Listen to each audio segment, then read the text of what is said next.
Well, I like the way it sounds. The allegations when they come, that's good. Okay.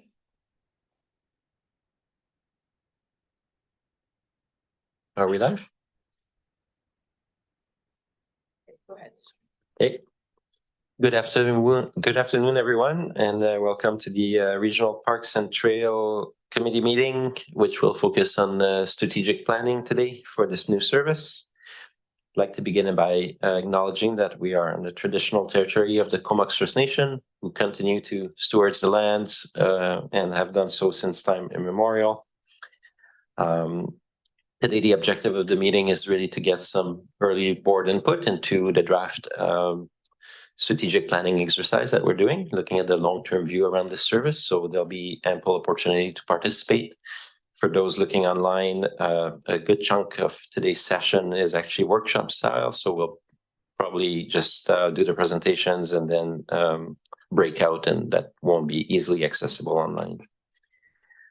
Without further ado, I think we will entertain a motion for receipt to get the staff report and to start framing the day. Grant and Maureen, and over to staff. Thank you, Mr. Chair, and pleased to introduce Mark Harrison, Manager of Park Services, and Mark will be introducing our consultants who are here today, as well as providing a brief intro to the report and the workshop. So, Mark, over to you. Thank you, James. Through the chair, today we are effectively marking the end of our phase one of the strategic planning process that we've engaged with the Regional Park Service, and moving into our phase two. So far we have completed the background research. We've completed all the baseline mapping that we needed for this planning work. We have made and completed an engagement plan.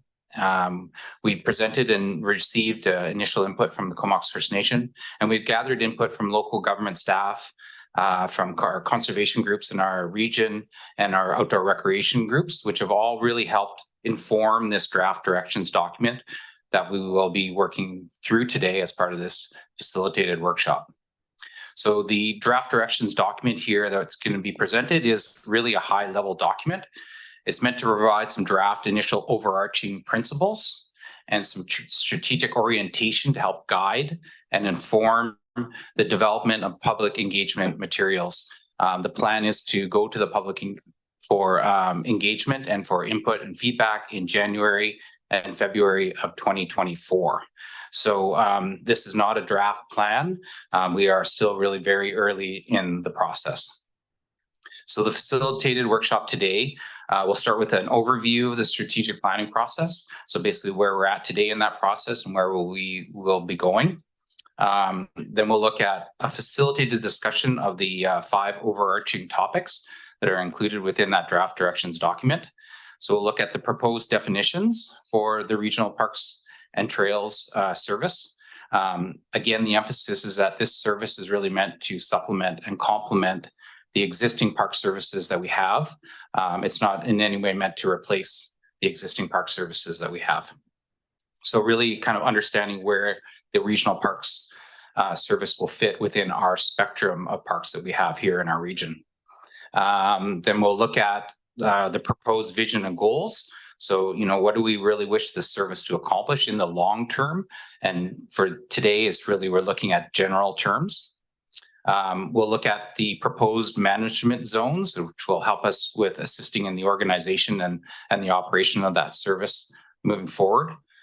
And then we'll have discussion on the proposed evaluation criteria, which will help guide the identification, assessment, and the prioritization of our future regional parks and trails. And then lastly, we will look at proposed areas of interest. So here today, we really are looking at landscape kind of typologies, landscape themes, rather than specific locations. Those specific locations is something that we can touch on in the land acquisition strategy process, which will follow the strategic planning process that we're involved with today. After that, we'll have a little bit of a summary review so that we can ensure that what we've heard today is correct and that we've captured all the commentary from the committee today. And then lastly, we'll have a quick wrap up and next steps. So we will be having a short break after the evaluations criteria discussion. So there will be snacks and refreshments provided. So that being said, if you're hungry or you're thirsty, there are snacks and drinks in the kitchen area. And also, if you need to get up and stretch, please do. We are in for a 3-hour session, so it is a longer workshop. Today, the workshop will be facilitated by our consultants, Lanark. We're very pleased to have the two principals of the firms with us today. We've got Jana Zielinski, it's seated here down, and we've got Kate Evans up at the mic. So we do have a fair amount of material to cover today. We'll do our best to ensure that all the members of the committee get an opportunity to comment and provide feedback on the document. So personally, I'm very much looking forward to hearing the discussion today. So unless there's any questions from the committee, I'll pass it on to our consultants. Thank you. Any questions or comments before we pass it to Lanark? Okay, thanks. Go ahead. I'll just press on the button and it'll come up for me. Thank you. Wonderful. And welcome. Thank you very much. Jen and I are very excited to be here and involved in the process and looking forward to the afternoon. So as Mark introduced, I'm Kate Evans. I'm a landscape architect, park planner, and principal with Lanark from our Nanaimo office. And my colleague Jana is similarly a principal landscape architect and planner with us. And Jana will be leading us through much of the detailed discussion on the 5 framework directions. I'll endeavor to be brief with just a little bit of an overview of key points in the process of where we are today, building upon the good intro that Mark provided.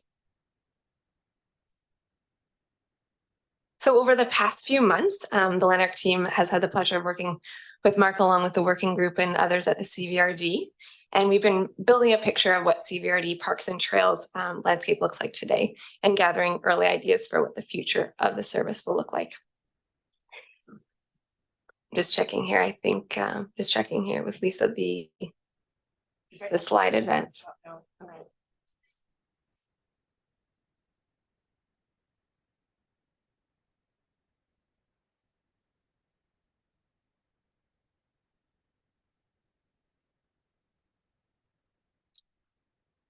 Lisa, is it just with the screen share? Maybe that this doesn't work within Zoom? Okay.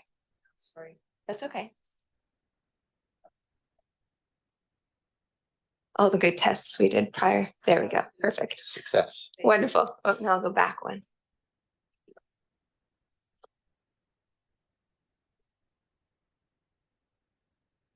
Okay. All right. Re-gauging here.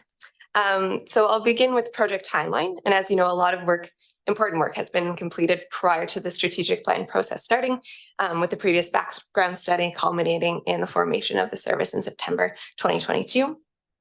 And this process, the strategic plan, is really building on that work and focusing on defining how the region will plan for and invest in regional parks as we move forward and over the next 20 years. It is meant to be forward-thinking and aspirational, while also providing some concrete and actionable directions for how this can be achieved.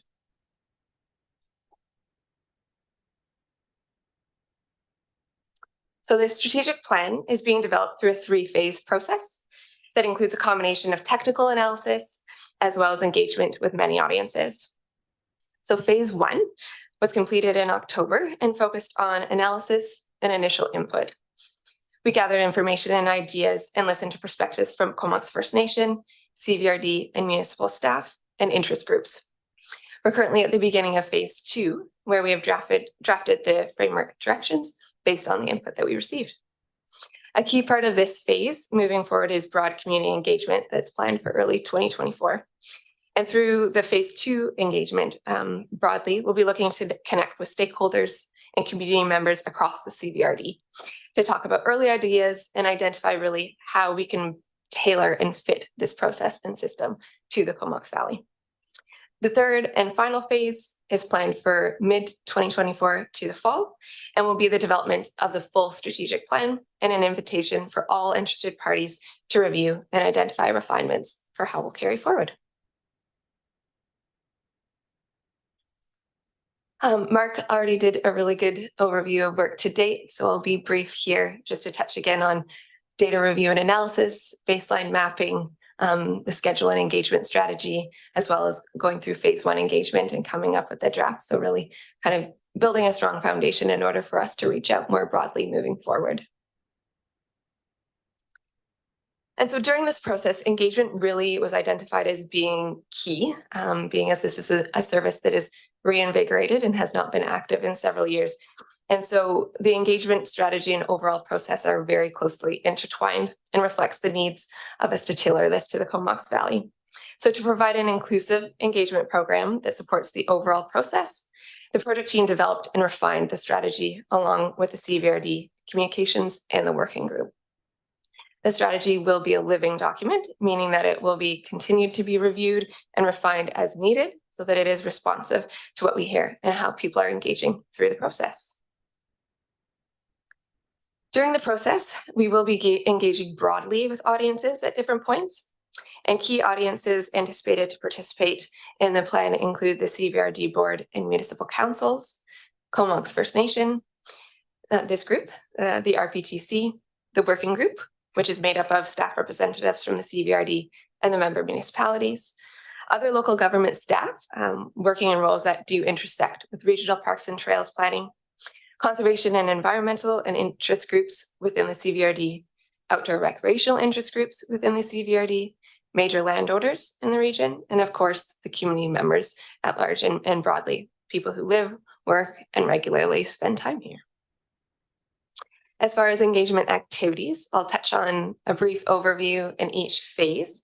So in phase 1, that was carried out and is now concluded, we had an introductory meeting with the Comox First Nation in August. And at this meeting, the CVRD provided an overview of the process, and Chief and Council provided some initial input, which includes the importance of acknowledging, protecting, and avoiding impacts to cultural heritage sites, maintaining the nation's rights to harvest, considering opportunities that support economic development of Comox, and determining how Comox wishes to participate in governance of the service. Interviews were also carried out with each of the working group members. These were very useful to gain some kind of local context and some interest specific to their jurisdictions.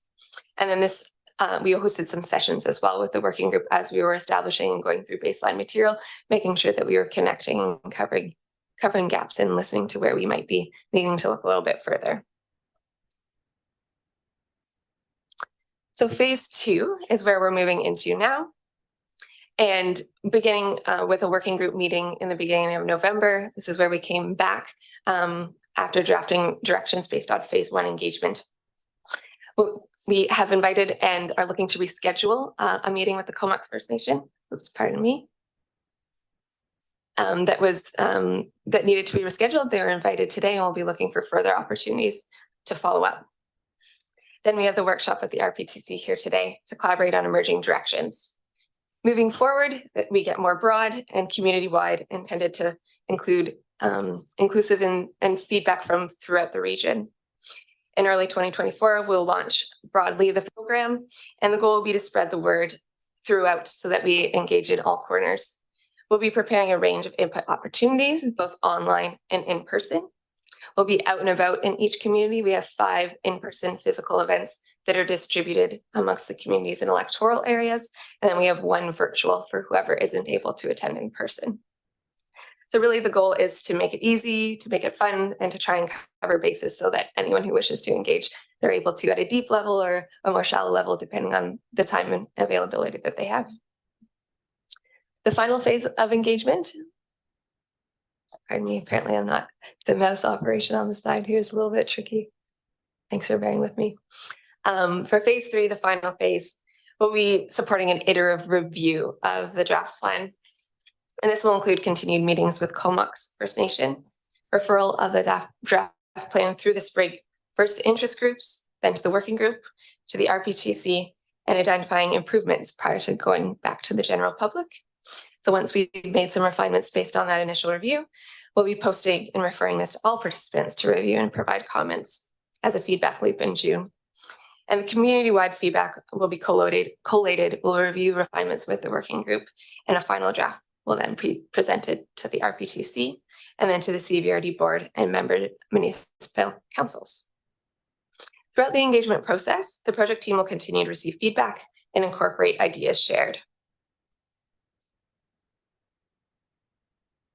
All right, now getting closer to the good stuff. The basis of upcoming engagement, as Mark mentioned, really is building upon the draft framework that we're going to be reviewing and hearing from all of you on today. And our check-in is to see, are we on the right path, and are there any key refinements that we want to make prior to stepping out to the broader community? So these 5 directions, I have them briefly on screen here, and we'll go through each in detail with Jana. Really, these relate we were able to get some input from the interest group workshops and engagement that we had through phase 1 to inform where we're at today.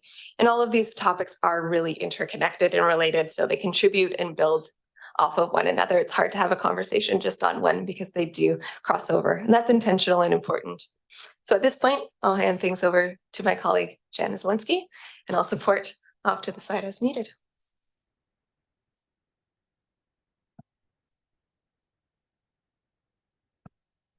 All right. Thanks, Kate, and thanks everyone for having me here today. So now we're getting into the fun stuff. Today is all about reviewing the emerging directions and hearing your feedback. We want today to be interactive, so we're going to encourage you to speak, share. We're really very much in still the learning and developing phase of our work. So today's all about ideas. There's no wrong directions. There's lots of opportunity to ask questions and really share as much information as you possibly can as we prepare to go into the public. So one of the things we put on your table, this is always a favor we ask, is there's some sticky notes. We love sticky notes because that means that if we don't get to talk about it today, but you have a great idea and want to jot it down, we really would love for you guys to do that. And during break, we'll ask you, we've got some boards in the back, we'll ask you to stick up sticky notes or think about things you want to discuss further. So basically any way you can give us feedback is absolutely welcome. Unfortunately, I forgot my cool thinking caps at home, so you guys are going to have to do without those. So we're going to jump into it. Topic number 1. This is really, it sounds easy, right? What are regional parks and trails? And I think for this group with your work on the background study, you know what those are. And so today I kind of want you to think more like a member of the public. We're going to be engaging them in 2024. They don't know what regional parks are yet. We want to be able to clearly explain that to them so that they can participate meaningfully into the process. Like I know for me, when I was first, or prior to my career anyway, I didn't know the difference between a local park and a provincial park. And now we're putting in regional parks. And so how does that fit into that overall framework? We want to define that well. So I'm going to go through a couple of our definitions, the way we've started to define it. And then I'm going to, again, put your public member hat on and ask you guys to think about the 2 following questions. Are there places the information that we're presenting might be confusing?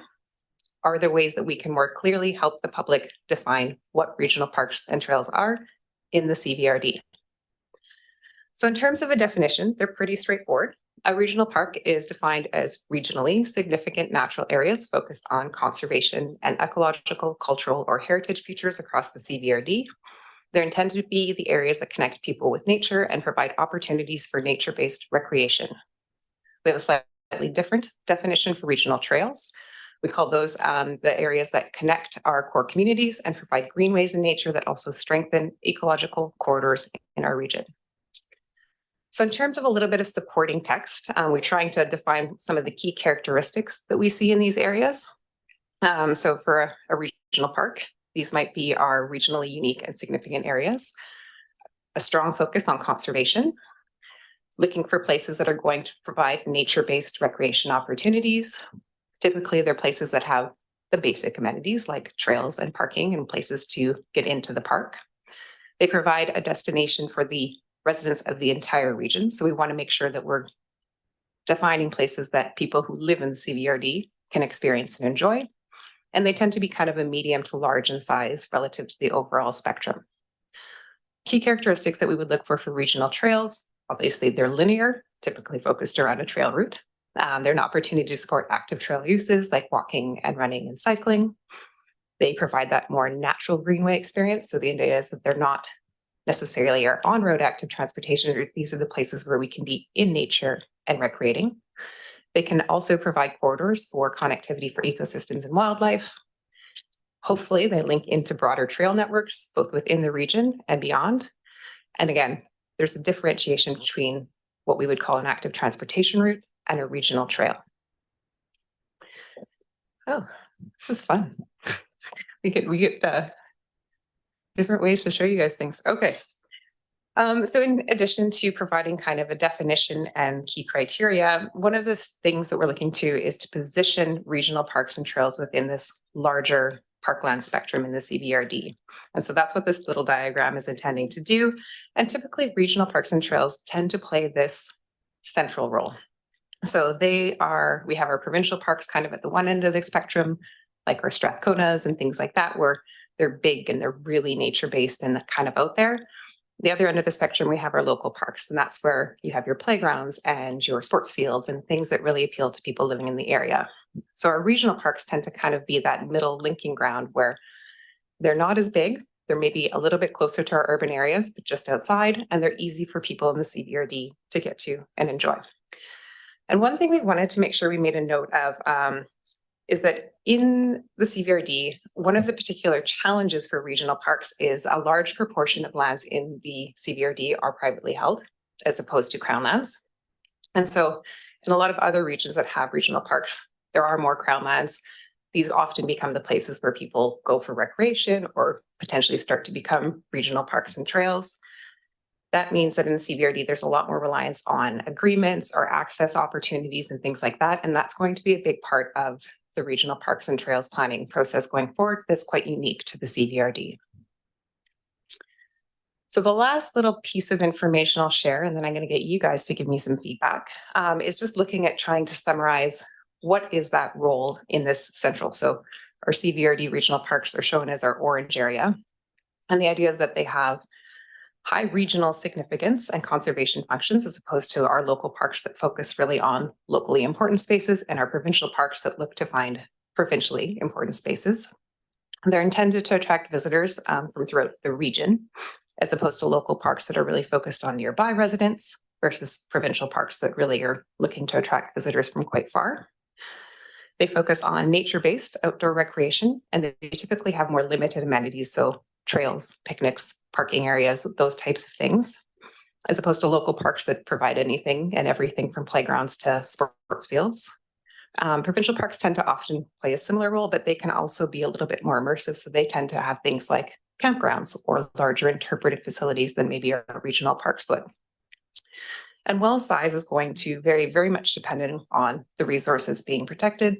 Regional parks and trails will often tend towards being a little bit larger than community parks, potentially a little bit smaller than our provincial parks. And finally, the funding is different. Obviously, regional parks and trails are funded by all municipalities and electoral areas in the region versus a single one for local parks or the entire province for BC. So with that overview, it is my first pause to ask you guys for some input. And I'll just put out the two questions that are posed earlier. Are there places where the information that we've shared is maybe a little bit confusing that we can improve on? And are there ways that we might more clearly help the public see the definition of regional parks and trails? Thank you very much for easing us into the conversation and laying out the framework. That's very useful. So we'll open up to commission members to give their initial thoughts on the information presented. And we'll go to Director McCollum. Must have just got my light on a split second before Director Cole-Hamilton. Could we flip back to the previous slide? That's a good question. I'm gonna try. It's a short question. Okay, I think I can say maybe. I think the back click button I eventually figured out did work. Oh, here we go. It's so close. Oh, yeah, here we go. Sorry, I didn't realize it was going to be a pain. Oh, Hold it for a second. okay. Sorry, I confused. That's okay. It's not an actual workshop if there's no technical difficulties. There you go. Okay. Oh, we are going to be Yeah, so much smoother the now. chart. Yeah, perfect. Yeah, just looking at I mean, really, because our focus is really going to be in trying to ensure that we're clear on what we're aiming for with our regional parks versus, the community focus. And just looking at typical amenities, it makes sense to me that the playgrounds and sports fields would fit under this, but the way it's kind of laid out, and I'm thinking more around engagement with the public, is that it seems like it's kind of specific to that. But I do think that we do have nature-based outdoor spaces that do tend to be more community rather than regional. I'm thinking about one across the road from my house that is well utilized by the neighborhood, but the only time people drive there is when fishing's open in the river. So I'm just wondering if that's intentional or if that's meant to, because in the recreation experience, it says diverse and then including local sport and leisure, but then in the typical amenities, it seems like it's being kind of specific to just those types of uses. So, yeah, I'm just wondering if we could maybe make that more clear that it can be more than just those things. Did you want to respond I to was that? going to say, Yeah, are we go allowed? ahead. Yeah. I think we're not being that formal. Yeah, thanks for that advice, Director McCollum. I think you've got a really important point is nature parks occur in the local spectrum. They occur in the regional spectrum. That's that is a very normal thing. And so I think one of the things that we wanted to do is try to, when we get input from the public, what we're trying to encourage them to do is not say, oh, I need a sports field in my community. We're trying to get them to focus a little bit more broadly on that. But I think maybe acknowledging that local parks can have those amenities as well, I think is a fair comment. Go ahead. Yeah, and then I guess the other thing that I wonder about, and is maybe useful at this point in the conversation, is just we have certain nature-based amenities that will attract people regionally at certain times of the year. I mean, even if you have a small beach access to a nice beach in the summer, people will drive to that, whether it's a neighborhood sized one. And the example of the one across the road from my house, generally it's a neighborhood dog walking area, and certain times of the year it has a draw. So I'm also wondering, yeah, if that is captured by simply the size, or I don't know if there's if that's going to be harder to define. Like I'm thinking about as the service moves forward, when there's an opportunity to maybe acquire land that, that has that kind of a draw, but it is small, that how we kind of tease those two things apart. Yeah, and I think what you're getting at is that's a challenge. We'll talk a little bit about evaluation criteria, which does talk a little bit about size. And what we have seen in the past is, maybe there is a certain size identification for regional parks and trails, but sometimes that varies depending on the resource. So a beach might be something a little bit smaller versus the big forested area. Those are, I think, a lot of nuances that we're hoping to work through. Thanks so much. And before we go to Dr. Cole Hamilton, I'd like to welcome Sheridan Barnett, representing Comox First Nation, who just is able to join us. So very happy that you're here. Oh, great. You're caught up. And whenever you want to speak, just put your button on and then you'll come up on here. Dr. Cole Hamilton. Yeah, thanks very much. And thanks. This was great reading. And I think it's really clear to us. And I'm just trying to think how to demystify it for other folks. And I was thinking, so initially in terms of size, there are provincial parks. I think probably most of us think of Strathcona initially, which is enormous, like absolutely enormous. But there are also like little places like Miracle Beach Provincial Park. And I think the sort of the broad categories of small to medium to large, while they're kind of helpful, there's an awful lot of exceptions that I think might not allow them to be quite so easily categorized. And also in terms of, I think the idea of who it draws. I live near the Puntledge River, and this quite close to Director McCollum, and Puntledge Park is usually a dog walking park, but on a hot summer day, there'll be like 150 pickup trucks from all across the valley and other regions. So it acts like a regional, or even like a provincial park, like Miracle Beach depending on when you catch it. So I'm wondering how we can just clarify who might be likely to visit. And I'm also curious that it says for provincial parks, residents from afar, which is partially true. I mean, I'm sure there's a lot of local people who go to all of these Strathcona Park, or and that the regional parks that we might be creating was like sort of mostly regional and potentially a few from beyond. And I think it's quite possible that that visitors to the community, if they're here for a couple of days, would explore many of the regional parks. And just seeing maybe these categories being a bit more clear cut than they probably are in terms of and sorry, there's one other thought. And the recreation experience, there are lots of sort of small, medium, and large nature-based parks. There are several like near my house, which are completely nature-based, but they're municipal parks, and they're just as passive, non-motorized recreational experience as one might find in a provincial or in a regional park. So I guess recognizing the experiences that cross through all three levels of in terms of recreational experience. You know, it's my initial ramblings. Thanks.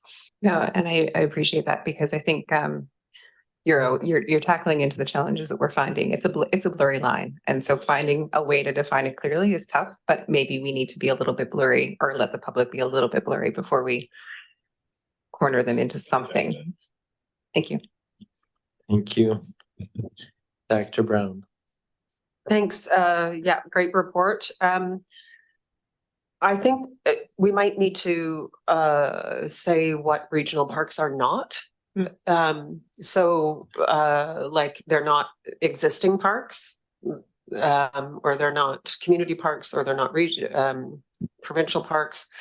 And that might help clarify. And then also through the next engagement phase, having a clear map of where all our existing parks are, I think might really help focus people on looking for those connectivities or missing places where there's, you know, a park desert or whatever, there's not access to parks. Yeah, those were the initial thoughts I had. Thanks. Those are two great suggestions. Appreciate that. Yeah, that's true. And sometimes you can have a more local park that could become a regional park if it was enhanced with new areas and connectivity. So, Dr. Grant. Thank you. Yeah, so I guess when this whole thing started, it began with Stoughton Falls, and it came up possibly for sale. And then we found out we had no money to actually buy it with and no service to deal with. So to me, this service is about having those special gems out there that we just can't purchase in any other way. If there's another service or another way to purchase them, I think that should be the way it goes. And this should be for those ones that you just can't find your way to do it through any other service. Otherwise, I see this as being just a dumping ground for everybody to put every park on earth in, and we will never be able to keep up with the money on it. So I think we have to be really clear at the beginning of what this is and define it really well, so that we know exactly what we're going after. Otherwise, this can turn into a boondoggle really fast, I think. So that's my take on it. And when I hear talk about Puntledge Park and some of these things, I mean, those are all great, and I totally get it. But I don't think that's what this service is really all about. Yeah, thanks, Dr. Grant. I think it's always important to remember the inception of the idea, and Dr. Grant is absolutely right that this service was born out of a frustration to be able to organize regionally around significant opportunities, and I think that's something to bear in mind moving forward. Okay, Dr. Morin, go ahead. Great, thank you, Chair. Yeah, I tend to agree with Director Grant that we could have a very long list of potential locations going forward. And my comment was more around the characteristic of regional significance. And I think we need to narrow down, like define significance, what that means. I know we say cultural conservation, but I think just the work in determining where those significant areas are and what makes it significant. And I think that will help narrow the focus so that we don't have this long list. So I think actually some of these definitions need to be really teased out within this list. This list of, whatever it is, 5 different categories. Thanks. Thank you, Dr. Morin. And next we have Dr. Mayer. Thank you. This is so great. And I think I just want to build actually on Director Grant and what Director Morin have just talked about. I think when I look at this from a user perspective or from a nature perspective, it's kind of inconsequential. Actually, it's kind of an administrative exercise in many ways. So from that doesn't help us on the communication side of things in some ways, but in some ways it does. So that makes me think about so one of the things that we're really good at is siloing. And one of the things we know we need to get better at is depolarizing and desiloing, like reconnecting. So I do wonder, even visually, if we want to start thinking about these more as a spectrum and acknowledge that there are overlapping areas. I think process-wise, like I'm inclined to look at the criteria and dive into it from a criteria perspective, and then maybe come back to this communications piece, because I think what I'm really hearing is that the devil is going to be in the details, and it's the criteria that's going to define it for us from that administrative perspective. And so again, going back to the user kind of centric view, I'm not sure it matters if I know as a parks user, if it's local, regional, or provincial. I'm not sure that that's a goal. So I also don't want to get too wrapped up in that. Maybe that's not a key communication objective. It's a question, I guess, for people to consider. Yeah, I think it's a really good question. And I think it's something we've been wrestling with this whole time as well. So I appreciate those insights.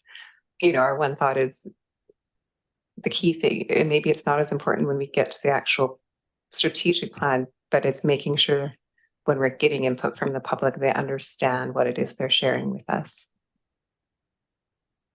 Yeah, go with, sorry. I think you're 18. Thanks. I think when I was thinking about the criteria, and again, thinking about this, and people are already doing it really naturally, but I think we do have to take some examples, both of existing parks as well as ones that we think might be upcoming, and see if we can actually develop criteria. I suspect that it's not going to be easy, as you've already said. So process-wise and governance-wise, I think we might need to be just considering maybe some different approaches to wrestling with these things that aren't going to be really clear-cut, understanding that the risks are high, as I think Councillor Grant kind of noted, to things falling apart if we don't come up with a good decision-making process. Thank you for those words. Word to alternate Director Nicol. Yeah, go ahead. Yeah, thank you, and through the chair. I agree somewhat with Director Grant on this. Like I'm representing Area B, and we have one very, very large park, very, very heavily used by horse riders, bicyclists, dog walkers, and families. And I would say at least 60% are not from Area B. It's a regional park, so to speak. And another one is Goose Bend. And there's another one, I can't remember the name of it. So is there any thought of this is just another function that I can see costing money? So I think the parks that I've mentioned are costly already to the residents of Area B. And another service that they're purchasing land that has nothing to do with Area B, I think it's going to be a bit of a problem. So has there been any thought that existing parks like Seal Bay and Goose Spit that are heavily used by the public in general be included in that service? Yeah, and before you go, I can confirm, Dr. Nicol, that that's been a topic at this table and before we created the Park Service. So I don't know if our team at Larnac has further insights on that. I wouldn't say we have the answer. I think it's a good question, and I think it's one that could be wrestled with and just continued discussed throughout the process. You're absolutely right in articulating that there's these existing resources in the communities already that often play this role. And so we don't have the answer of exactly how they fit in, but I think it is worthwhile discussing. Thank you for that. Dr. Cole Hamilton? Yeah, thank you. I was just thinking about just how to sort of help the public kind of land on what we're trying to decide here. And I think that Director Brown talked about having a map there just so we can spot where park deserts are. But I think indicating on that map which are provincial, which are regional, and which are local, I think it's one of those things that maybe you have to look at a bunch of examples before you can really fix on, and that may be more effective than trying to describe attributes of these particular kinds of parks, given their different sizes.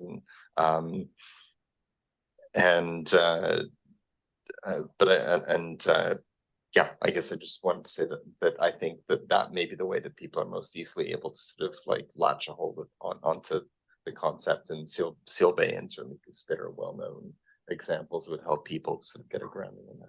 Thanks. Thanks. Thank you. And I guess I'll provide my own feedback, taking my chair hat on for a second. Yeah, I think it's good, but I think I agree with Dr. Mayer that looking at criteria will be useful, because this is pretty recreationally focused a little bit on this chart. And so we don't say a regional park with something that will help our region achieve the 30% biodiversity protection for landscapes like this. There'd be other ways to assess whether a site is useful or not. I know when we met with Comox in August, they talked about cultural heritage. And so you could have a pretty small site that's actually very regionally significant. And I also want to capture what Dr. Hardy said at a prior meeting here when he talked about the concept of green belts to buffer urban and semi-urban areas that may be not the exact park, but more like a conservation area. So I think all these things could be useful in getting people's mind around the concept of the regionality. Dr. Brown? Yeah, I was just thinking about whether it might be helpful to, so we have parks that function as regional parks already. We have the Cumberland Trail Network, we have the Spit, we have all the ones that have already been spoken to. And I think we could call them regional parks. So as I understand this service, it's not so much about managing existing parks, it's about acquiring new parks, particularly conservation areas, if I'm hopeful. And so we could name existing regional parks as regional parks because they're a good example. Oh, sorry. Can you put your mic back on? It sounded good. You just put it back on there. Sorry about that. Just for clarity, I don't think so if the service is just about acquiring, there's no danger in saying those are all regional parks. This is kind of what we're looking for, or ideas around what we're kind of looking for, and it might help clarify to the public. That's an interesting How regional parks function. That's not something we've thought of yet. So I appreciate that. Yeah, good insight. Dr. Maury? Yeah, thank you. Just going back to Director Nichols' comment, I think some of the areas that have been mentioned, I think you're referring to Seal Bay and Goose Spit and Cumberland, probably if we'd had a regional park service way back, those would have been candidates as regional parks and then everybody would be paying towards them. So I think the opportunity now is there would be like maybe area C or area A has this significant area that they would make a great park for a variety of reasons based on the criteria. They can't afford to acquire that land. So now the whole region is helping them acquire that. And it actually will probably have, very direct benefit to the people that live closest to it. But the whole region is supporting that. So I think that's where, just where some of the thinking was coming from way back, because I think some of these areas would be considered regional parks now. But I also think it might get a bit confusing to call them regional parks, even though I think I understand your rationale there, Director Brown. I mean, we could say that, these existing parks are a regional style park, but I think that, I guess I agree with the idea of developing the criteria almost first and then fitting the definition. I like that approach maybe. Anyway, thanks. Thanks. I think our CEO has some thoughts as well. I just actually building a little bit on Director Moore there, and I appreciate this is a workshop, so this is about feedback and providing some advice and support to the document in front of us. The definition of regional parks and using that language, it does have significance, and I think I can appreciate, like Director Moore, the intent behind that. But the fact that we have services and we have the budgetary silos and language does matter. So I'd just be careful about naming existing park spaces as regional. And again, this is a workshop, so this is about getting some feedback and having dialogue. But the language, that does matter when we start talking about who's paying for services. And my understanding of the services is this is still in the very early stages, and this process we're in is about defining how we move forward as a service and as a regional parks and trails opportunity and looking to acquire space. So I think that's kind of the basis for the document that we have in front of us, and trying to get some feedback to that to then go to the public to try to define more to build the strategic plan from. So Thank you for that clarification. We'll take a few more comments before we move to the next steps. Back to Dr. Mayer. Thank you. I just pulled up the BC government has a biodiversity and ecosystems health framework that they've just released for kind of input. And I just think some of the language in there might be really helpful, and some of the framing. And so just to kind of plant some seeds for folks, they have desired outcomes for implementation, which actually for me is really helpful thinking about this. Well, what are our desired outcomes? And so what they have is healthy ecosystems, advances reconciliation, effective stewardship, and resilient communities and economies. And that's in line, I think, with a lot of what you've included in the report of what you've heard back from the first engagement. But the next section is about principles to guide our shared path. And so I'm kind of thinking about this with the criteria kind of question. So shared responsibility and accountability, respectful relationships, sustainable and inclusive economies, interconnectedness, community and place-based decisions and actions, and multi-generational. And those, again, I find to be really compelling when I'm thinking about criteria that might be helpful to us. That's it. Thanks for that. We're always happy to steal from the province. Dr. Grant. Yeah, the more provincial money, the better. But I guess when I look at this, and I think I look at the municipalities, for example, and we probably have 5 or 6 parks in our town that would be considered regionally significant, but we currently look after them all. We don't go out to anybody and ask. And when you start looking at adding existing parks in, I think this is the kind of creep that I'm worried about, is that you're going to end up with this service that's just gigantic. And I don't think we could even come close to paying for it all. And so, you know, when I look at some of our parks, Northeast Woods stands out, Filbert Park. Like, if you want the maintenance on Filbert Park, please take it. We'd be happy. But honestly, it's probably too much for a service like this to actually think about that, in my opinion.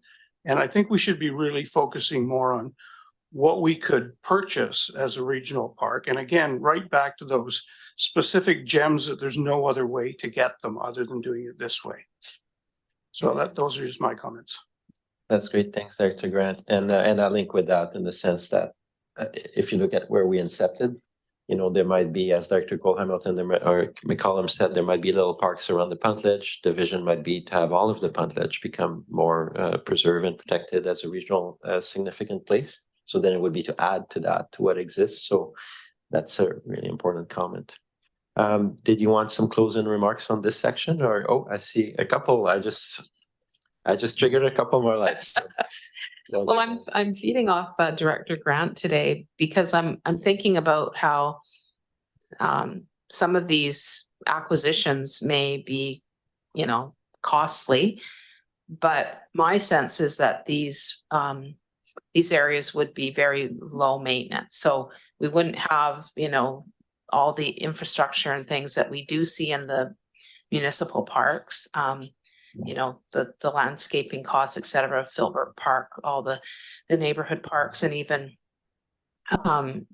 you know, just other parks in the municipalities. So, you know, we do have up there passive recreation, and unstructured and I think low infrastructure. So to me, that kind of balances out, you know, that initial cost, that we're not looking at the type of parks that we see in municipalities that have a lot of amenities that we're having to maintain over time.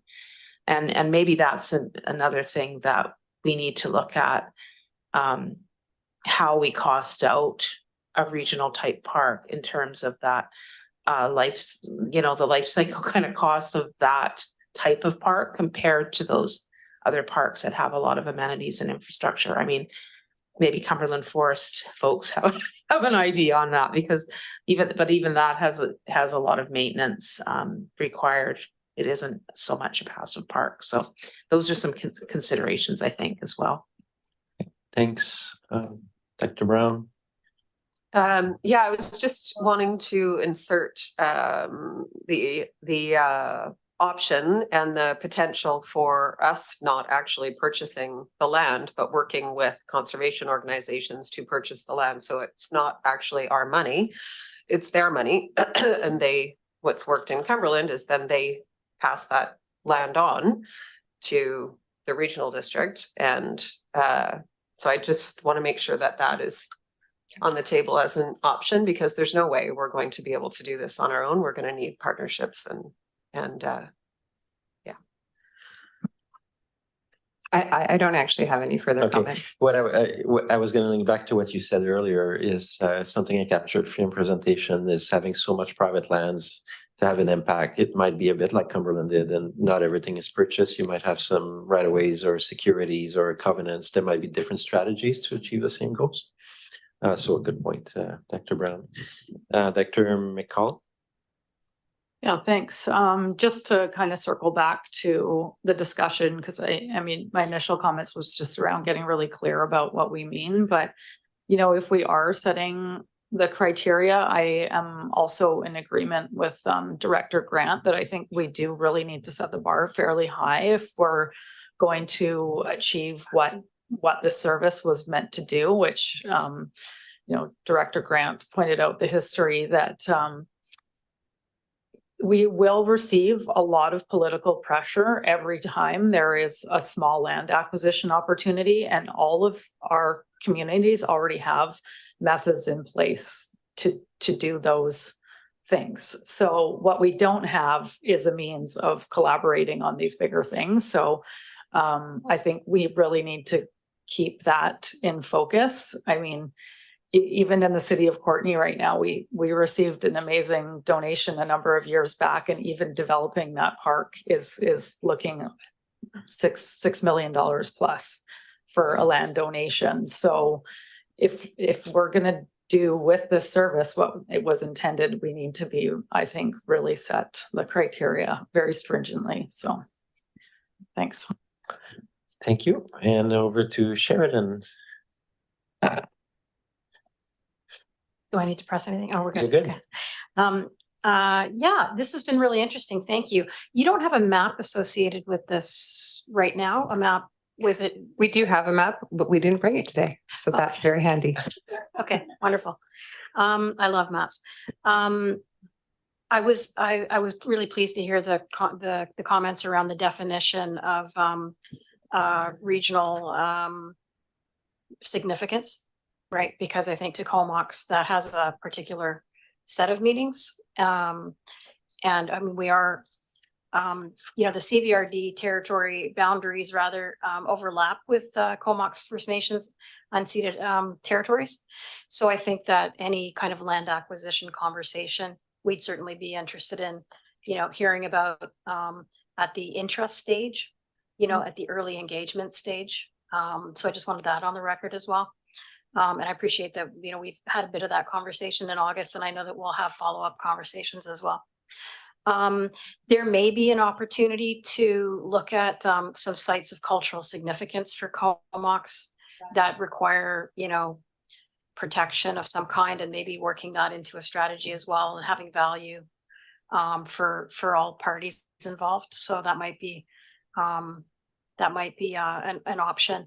And just sort of a word of caution, I think, from Comox's recent experience, ongoing experience, relating to land donations, to have somebody's giggling with some knowledge, insider knowledge there.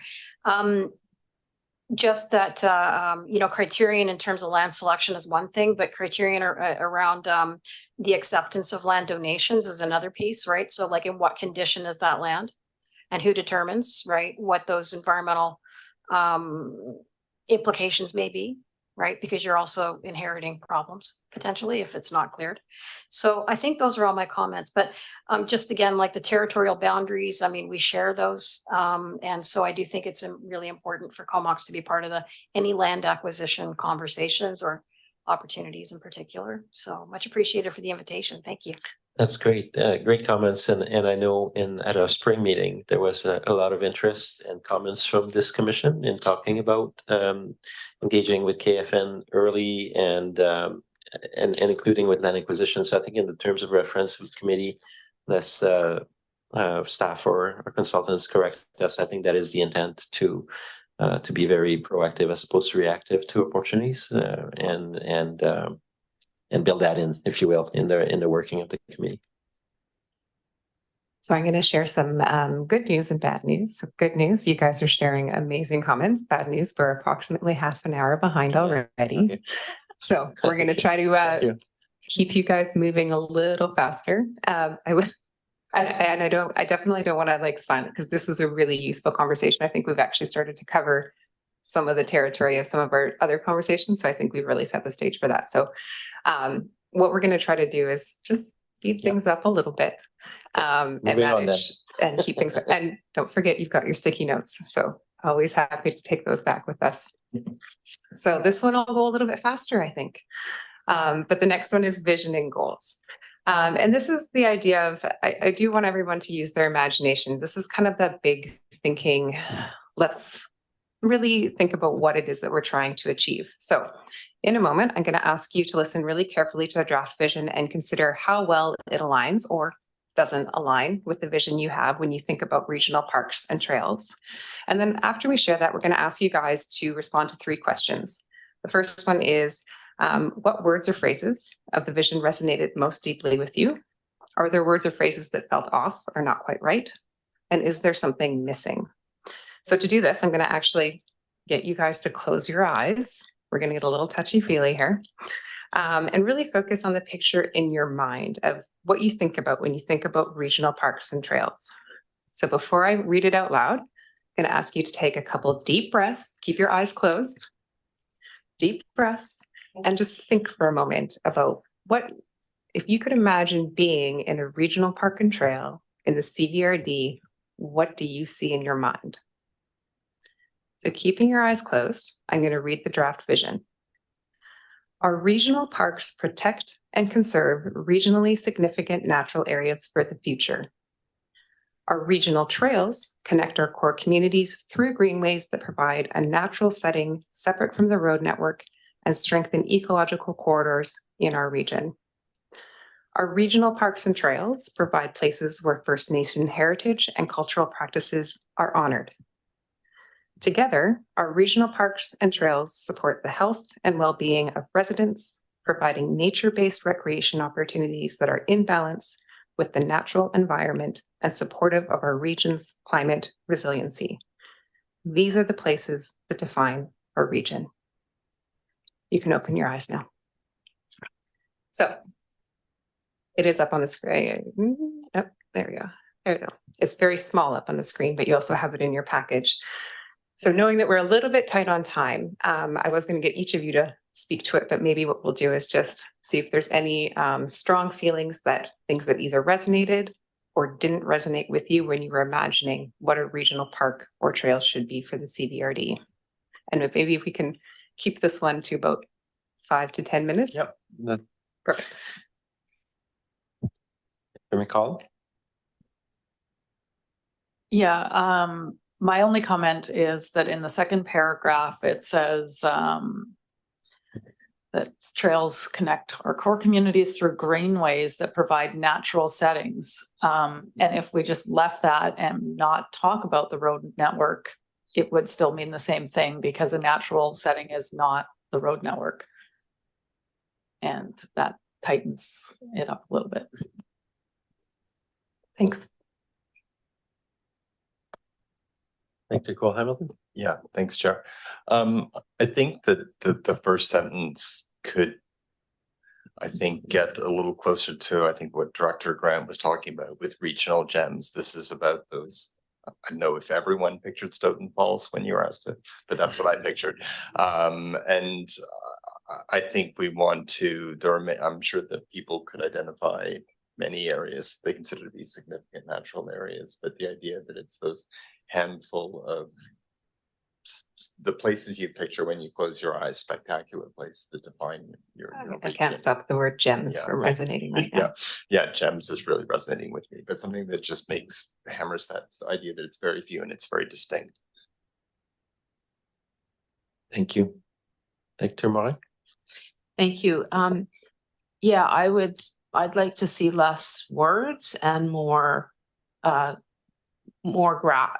visual words. And I like gems. I like the words strengthening ecological corridors, but I'd like to see something that really shows that these are special.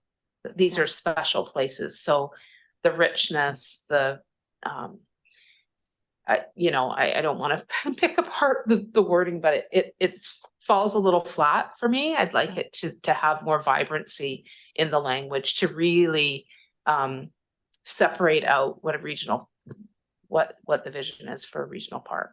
And definitely having a little bit more, I think, around the cultural piece and the sacredness and those kinds of things that when I did my visualization, I was in, towering cedars that weren't being decimated by climate change and dripping water and green. And, I'd like to see some more of that visual kind of language. Yeah. I'll read it first. So Director Grieve, thank you for your thoughts. He writes, corridors are for wildlife too, as they connect the natural spaces. So I know many of us have driven through Area C, and once in a while you see the Roosevelt elk along the road and you wonder how they connect to different places. Thanks, Dr. Grieve, for that comment. Dr. Mayer?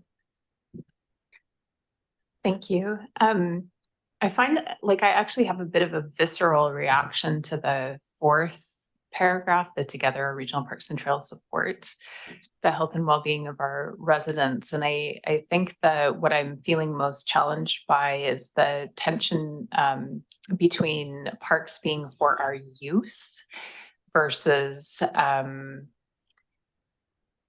ecosystems, health and biodiversity, because we're interconnected. And so for me, that's kind of what is missing, that it's the environmental, social, and cultural side, but like it's part of us. Yeah, it is the interconnection. It's actually foundational to the well-being of people and planet together. So I worry a little bit. I appreciate the intention behind using words like gems, but I also worry a little bit about that because it reinforces this management relationship, or this relationship with nature that is really for our use. And, you know, in my most aspirational vision of what our regional parks could be, it really is about the health and resilience of our whole region and our interconnectedness, and, you know, really honoring that connection with the land. And I'm not sure that I see that in what's I see elements of that here, but that's not the feeling it's evoking for me. Thank you for that. See no further like those are really good succinct feedback, and I'm sure our consultants are appreciating to try to rework the vision a little bit, and also see the value in what they've provided as well. Is there any further thoughts on it? There being none, this is how we save time at this regional district. We're trying to one more. Oh, okay. Can we, Dr. Grave wrote to us a little bit. Important to also remember, this will be the very last time we'll be able to save some of these areas from development and encroachment. And that's, yeah, that's a very valid thing where we continue to grow as communities. And as Dr. Grief said, the Mid-Island is still at that unique opportunity to actually make a significant impact in our region rather than be more framed by future development. So thanks for that, Dr. Grief. Okay, so we'll pass it back to, oh, there you go, Dr. Mayer. Sorry, one last thing that Director Greaves' comment just made me think of. I also, I think this came out in the feedback somewhere, but again, it's not captured here. Like, I think part of the opportunity here is around kind of restoration and healing, and like we have so much to do in that regard because we've gone too far the other way. So seeing this as an opportunity to restore the health of some of the ecosystems and the connectivity, I'd love to see that captured here. Great, thanks. And by the way, for the rest of the session, if you have burning ideas when you get home tonight, you can fire off an email to Lenark and our staff, and I'm sure they'll be happy to capture those additional comments. So with that, we'll move on to the next part. Perfect. You guys are doing great. And we're not going to take any offense if we put something up and you don't like it. That's totally okay. We got to put something up. So you don't have to worry about being too harsh with your feedback. This board never does. No. So I'm going to talk briefly about goals. And I always think of goals as kind of the more, so the vision is meant to evoke that feeling. And I think we got some really good feedback on how we could do that better. The goals are almost that practical component that talks about how are we going to make this vision happen? And really what we hope to do with these goals is they're becoming the framework of the strategic plan, so that when we're developing actions, we're looking at how are they going to achieve these goals. So I'm going to run through them in a moment, but a couple questions for the groups to consider are: any goals missing that we need to really make sure we're building upon? And are there any goals that are particularly important that you're seeing in this list? So the first one is protecting regionally significant natural areas in perpetuity. And I suspect that's not terribly surprising. That is generally the purpose of regional parks and trails, but it really emphasizes, I think, is trying to get to that heart of the idea that we have an opportunity to do that now. Let's make sure that we're doing that, and that's protected for generations to come. The second one is collaborating with Comox First Nation, spaces that might be considered through the regional parks and trails planning processes. might be of importance to the Comox people. So a big intent of the service would be to continue that collaboration as an ongoing process through identification, evaluation, acquisition, and ultimately management. The third is developing greenways to connect our core communities. So a lot of people have emphasized this desire to be able to move between the communities without having to get onto the roadway and provide these corridors and off-road experiences.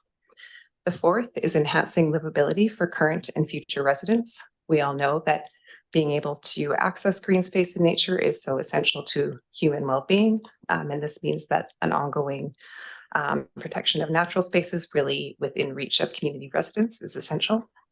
And the fifth is providing opportunities for nature-based recreation that supports people to get outside and be active in a way that respects and complements the natural character of regional parks.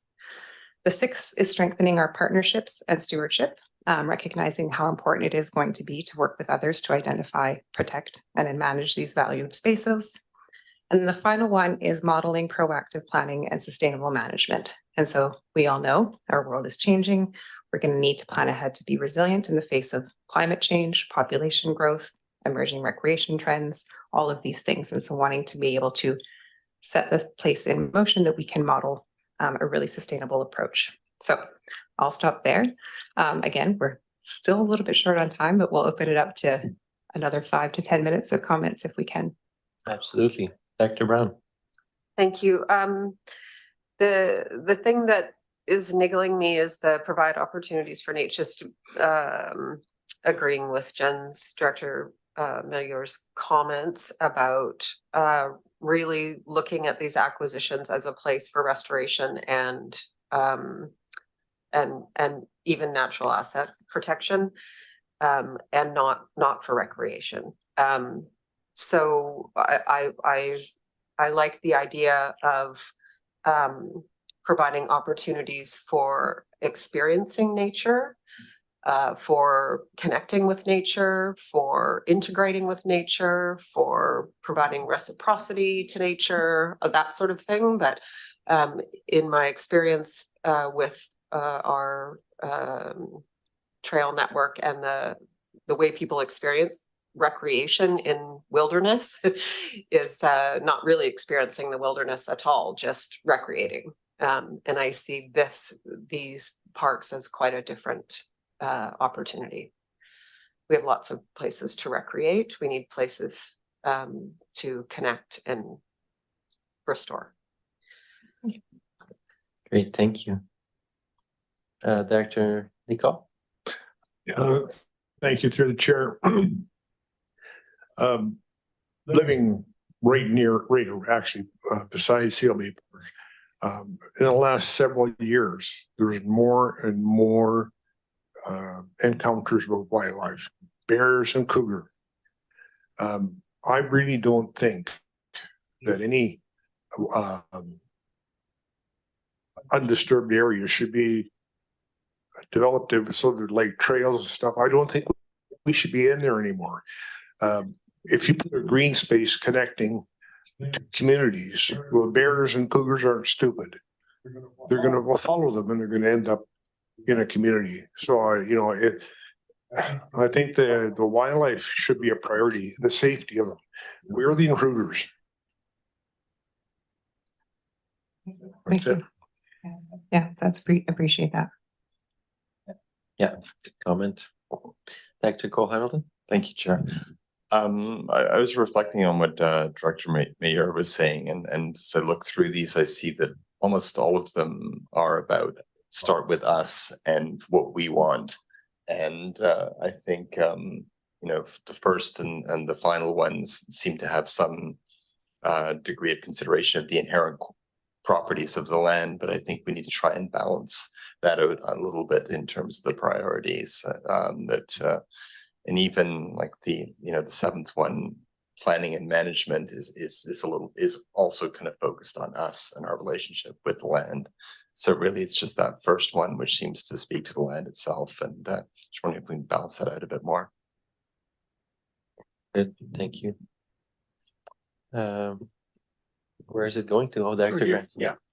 Yeah. So we seem to be swaying ourselves toward the wilderness part of this, which is fine. I mean, I get all of that, and I think it's probably really important. But you may have a park out there that's just a really great recreation opportunity. And why would we eliminate that? You know, I don't like, we seem to be going, well, we're gonna get these parks and nobody's allowed to go near them and we can't. To me, there's a vast array of what we could have here. You know, we have in Comox, we have the Northeast Woods, which is a really great nature park, but everybody walks their dogs through there. Like, it's just constant every day. And you can't really go off the trails very much. I mean, it's pretty benign as far as that's concerned. But why would we eliminate that?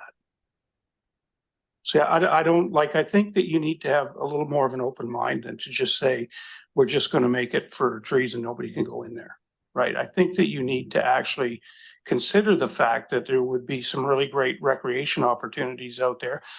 People love to recreate. And if you've got something, why wouldn't we allow that? It doesn't mean you can't have the others as well. But I think you have to have a little bit more open mind than that. So Dr. Grant, you turn your mic off. The fifth one, provide opportunities for nature-based recreation, I think is trying to drive at that, but there's so many of them, I guess with 7, that it just becomes one of them, is your comment, right? Well, I was looking at that and that was coming into question. That's why I brought it up. Yeah, thank you. Dr. Mayer? Thanks. I think my comments will be similar in theme to what you've heard already. Like, I'd love to see more about interconnectedness in the goals, more about nurturing environmental, social, and cultural kind of significance. I do wonder if the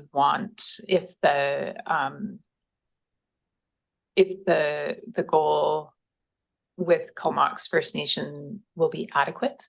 So I hope we get the opportunity to kind of talk about that more, to make sure that that's incorporated really well within the goals. That's it for me for now. Thanks. Thank you. Where are we going to? Dr. Mark? Oh, thank you. Yeah, the risk of being repetitive. I agree with Director Mayer. I would like to see something more around, instead of just collaborate with Comox First Nation. I think there needs to be more honoring of the cultural significance, and yeah, it just seems, collaborate just doesn't quite hit the mark for me. I think there needs to be more with that particular goal. Thank you. Let's hear directly from Comox First Nation. Non-member representation, that's just right. clarifying. I'm Irish. Thank you so much, Director Morin Morin and Mayor, right? Yeah. I feel like I can go home now. That was the word collaborate was kind of ringing in my ears as well.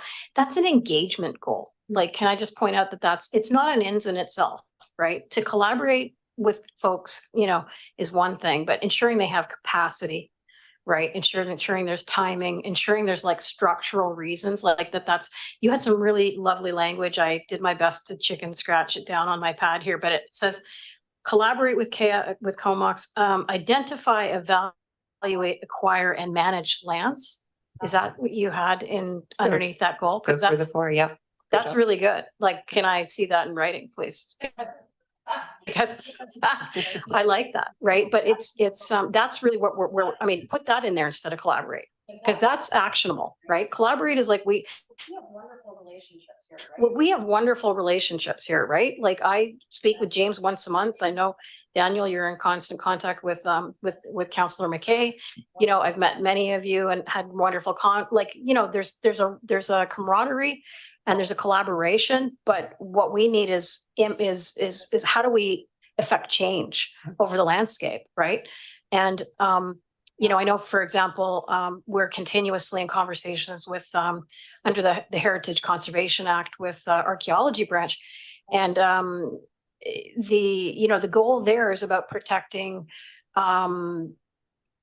not just archaeological sites, but creating buffers around archaeological sites, creating buffers around any coastal or river area where our cultural heritage, I'm using the collective our, cultural heritage exists. So I really appreciated Director Mayor's comments about like a holistic approach. And I know that you're looking at places on a map, right? And you're trying to say, well, what can we acquire? What can we protect? What can we own, right? Or what can we use, right? But like there's that postage stamp kind of approach, which was the original Chilcotin decision. And what they ended up with was a traditional territory approach, of course, to Aboriginal title. And nature is the same, right? It's like, how do we just pick and choose what to engage with, what to protect, because this is like the air is the water and the soil, it's everywhere, right? And yeah, anyway, I digressed there, but my whole point was around collaborate. I love those words that you used around, because they were actionable: identify, evaluate, acquire, and manage. Right. Thank you. Thank you for that. That's good. I'll just turn my mic off instead of shifting to you. There you go. Go ahead. Thanks. Yeah, I just thought I would chime in because I haven't spoken yet on this one. Yeah, I guess getting back to the bullet around provide opportunities for nature-based recreation. I do think that qualifier of nature-based recreation actually does probably encapsulate what Director Brown was alluding to, that we're not talking about any kind of recreation. Like, I assume part of what you're referring to is that, having like developing a trail network in a nature area that's geared toward mountain biking isn't really nature-based recreation. And I think most people, even like myself who like to mountain bike, would agree. I don't feel like when I'm out mountain biking, I'm taking in a nature-based recreation activity, although I do feel like that when I go for a hike. So I think it actually does that already. So I don't know if we need to really change that a lot. The other one, if we're looking to shorten this list or make it a little bit more concise, I think the enhanced livability for current and future residents is the result of the work if we do the other things in the list. So I don't think we need that as a goal. I think that's actually just an inevitable outcome that almost goes without saying with the rest of the list. So I think that, yeah, sure, we can say it, but I personally think it's implied, and even maybe the last one as well. Yeah. Awesome. Well, I think it is good to have the partnership piece because, as Director Brown mentioned with the Land Conservancy, they were big advocates for this, and I think they actually will really improve the success of this service. So maybe it's worth keeping, but the other two I'd be okay with removing. We'll take one last comment on this one, Dr. Mayor. Sorry, it's a clarifying question, actually. Oh, sorry, I also see Director Greaves got a comment up there. For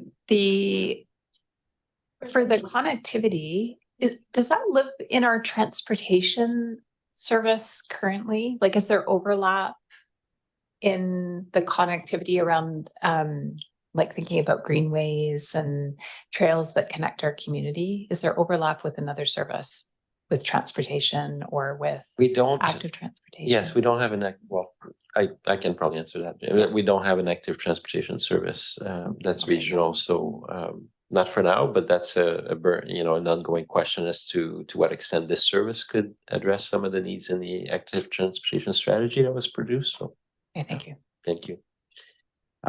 Thank you. I'm now on the side of Lenark. I need to speed things up a little bit. I think what we'll do, if you don't mind, for the board, we'll get through the management zone presentation, and then we'll have kind of just a little bit of time to get some food, but we'll keep working to the evaluation criteria, and that should allow us to catch up. So we'll turn the page, and again, we can provide more feedback after as need be.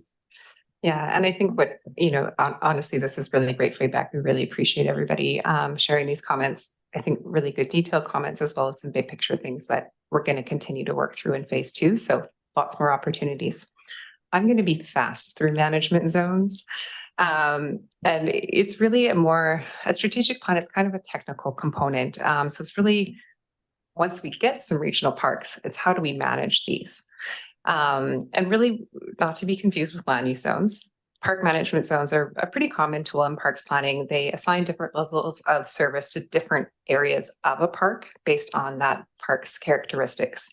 So they recognize that a regional park or trail is probably going to be made up of some different areas. For example, it might have some really sensitive areas that we definitely don't want humans in. We need to protect and preserve those and keep them as pristine as possible. There might be parts of a park that could be conducive to some human nature-based recreation and making sure that where that's appropriate, it aligns with the management goals of the park. And so by starting to define management zones in the strategic plan, the idea is that we can balance protecting and conserving the natural environment with human access and enjoyment to the extent possible. So one of the things that we're recognizing that in the future, when a regional park comes to be, it might include one or some or all of these management zones, and it'll just be a tool that staff will be able to use to say, how do we make sure we're taking care of these spaces appropriately? So I'm going to introduce them. I've got a couple discussion questions that are going to be super fast, but it's just a question if there's anything in the management zones that don't align or do align with what you could see regional parks in the future being managed, and if there's anything that might be missing. So there's only 4 of them. And it starts to play on this idea that at the very top, we have this idea of a conservation zone, and that would be the park areas where the primary focus is natural or cultural resource protection, typically our most sensitive areas. And so these areas would have little to no human access. They are protected for the resources that are there. The second is a natural environment zone. And so this includes areas that do have important natural or cultural values, but might be less sensitive to low impact human activity. And the goal might be to balance some very limited but compatible recreation opportunities within that defined area. The third one is a nature recreation zone. So typically these would be the areas that have lower environmental or cultural sensitivity, but potentially higher recreational value. And it's in these areas where you might have more recreation consideration, always determined on a case-by-case basis, but potentially a broader user group for that. And the final is a facility zone, and that typically would be those very small areas in your park entrances where you have your infrastructure like parking, washrooms, your trailheads, information kiosks, and other facilities that keep the park running smoothly. So that was super quick. Maybe we'll do our 5-minute check-in to see if there's initial comments or feedback on anything that you've seen or anything that you might see as missing. Thank you. And before we go to question, that management zone, were you envisioning it just applying to parks or parks and trails? Yeah, I think it would apply to regional parks and trails. Yeah. One of the challenges I always say is we're creating management zones before we've created a park. So we also want to make sure we build in this process that it should be revised and managed once the parks are in place, and you may end up making some adjustments as you go forward. Great, thank you for clarifying. Dr. Brown? Yeah, I heard you use the word culture, but I don't see it in the conservation zone. And so I'd like to see that actually right up front there. Perfect, thank you. Dr. Mayer? Thank you. I'm curious about where kind of restoration and this idea of biodiversity and ecosystems health would fit with zones like this. I think that's a really good question, and I'm going to give you my answer, which I'm open to discussion. I think it fits in all of the zones. Like, I think the idea is, when we're doing conservation zones, yes, we want to protect, we want to restore, but I don't think that that needs to be exclusive to that zone. I think there can be restoration components in any of the zones focused on creating a healthier environment in park space. So that's my 2 cents in the moment, but to other feedback. Thank you. I'll see further lights. To me, it looks pretty good as well. So I think that's good framing. I'll give it another couple of seconds. Seems to be good. So I think what we'll do at this point is just take, I'll give people 5 minutes to just bio break and some food, and then we'll get into the evaluation criteria, which we talked about earlier. So 5 minutes, back at 2:37 promptly. Thank you.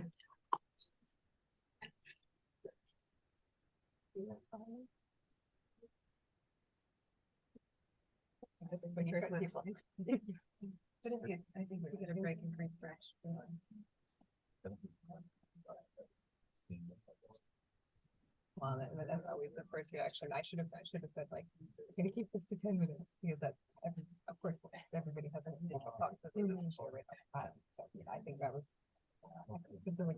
No, that's a.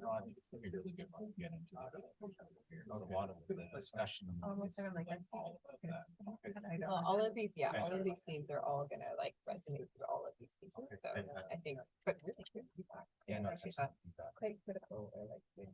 I think what we'll need to get to is what do we need to change to make them happy to put it on. Yeah. So I guess as we've gone through this. Yeah. Necessary. Yeah. Change the key. Yeah, I think it was pretty straightforward. The balance, the one that's gonna be between recreation and. Brought up here. Clear, they didn't say anything about nature. It says mountain. Yeah. So. We can. Well, and that's what that way. Back on this range. So. And it's good for them.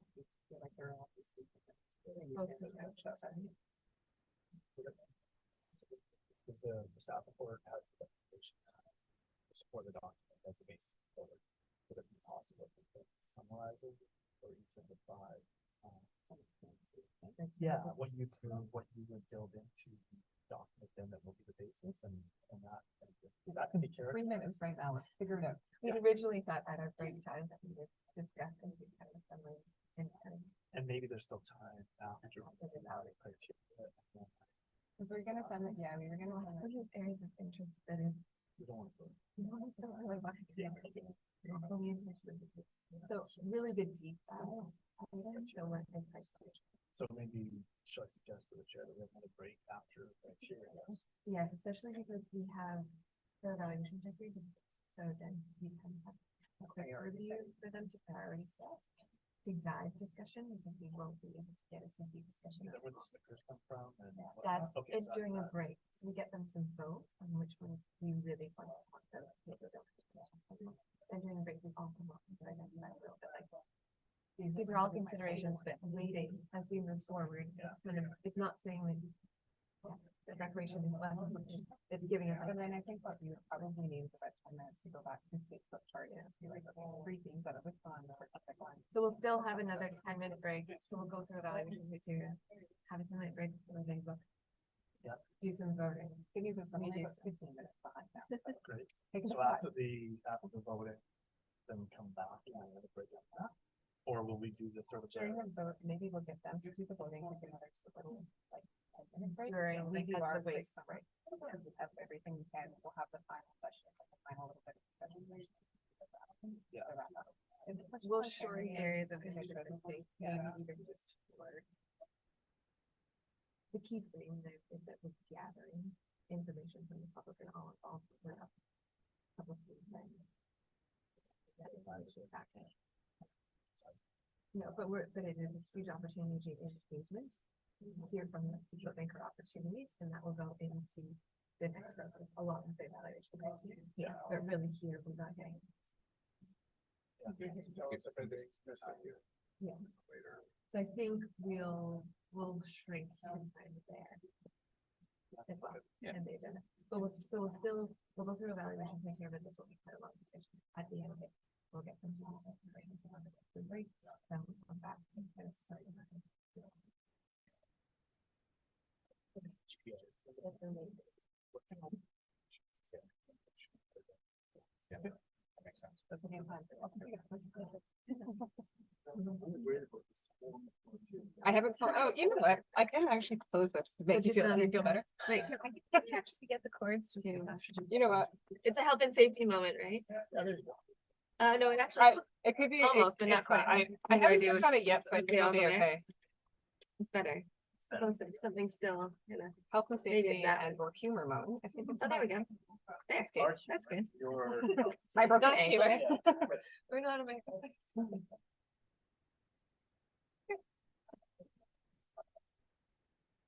Yes, I've got lots of things.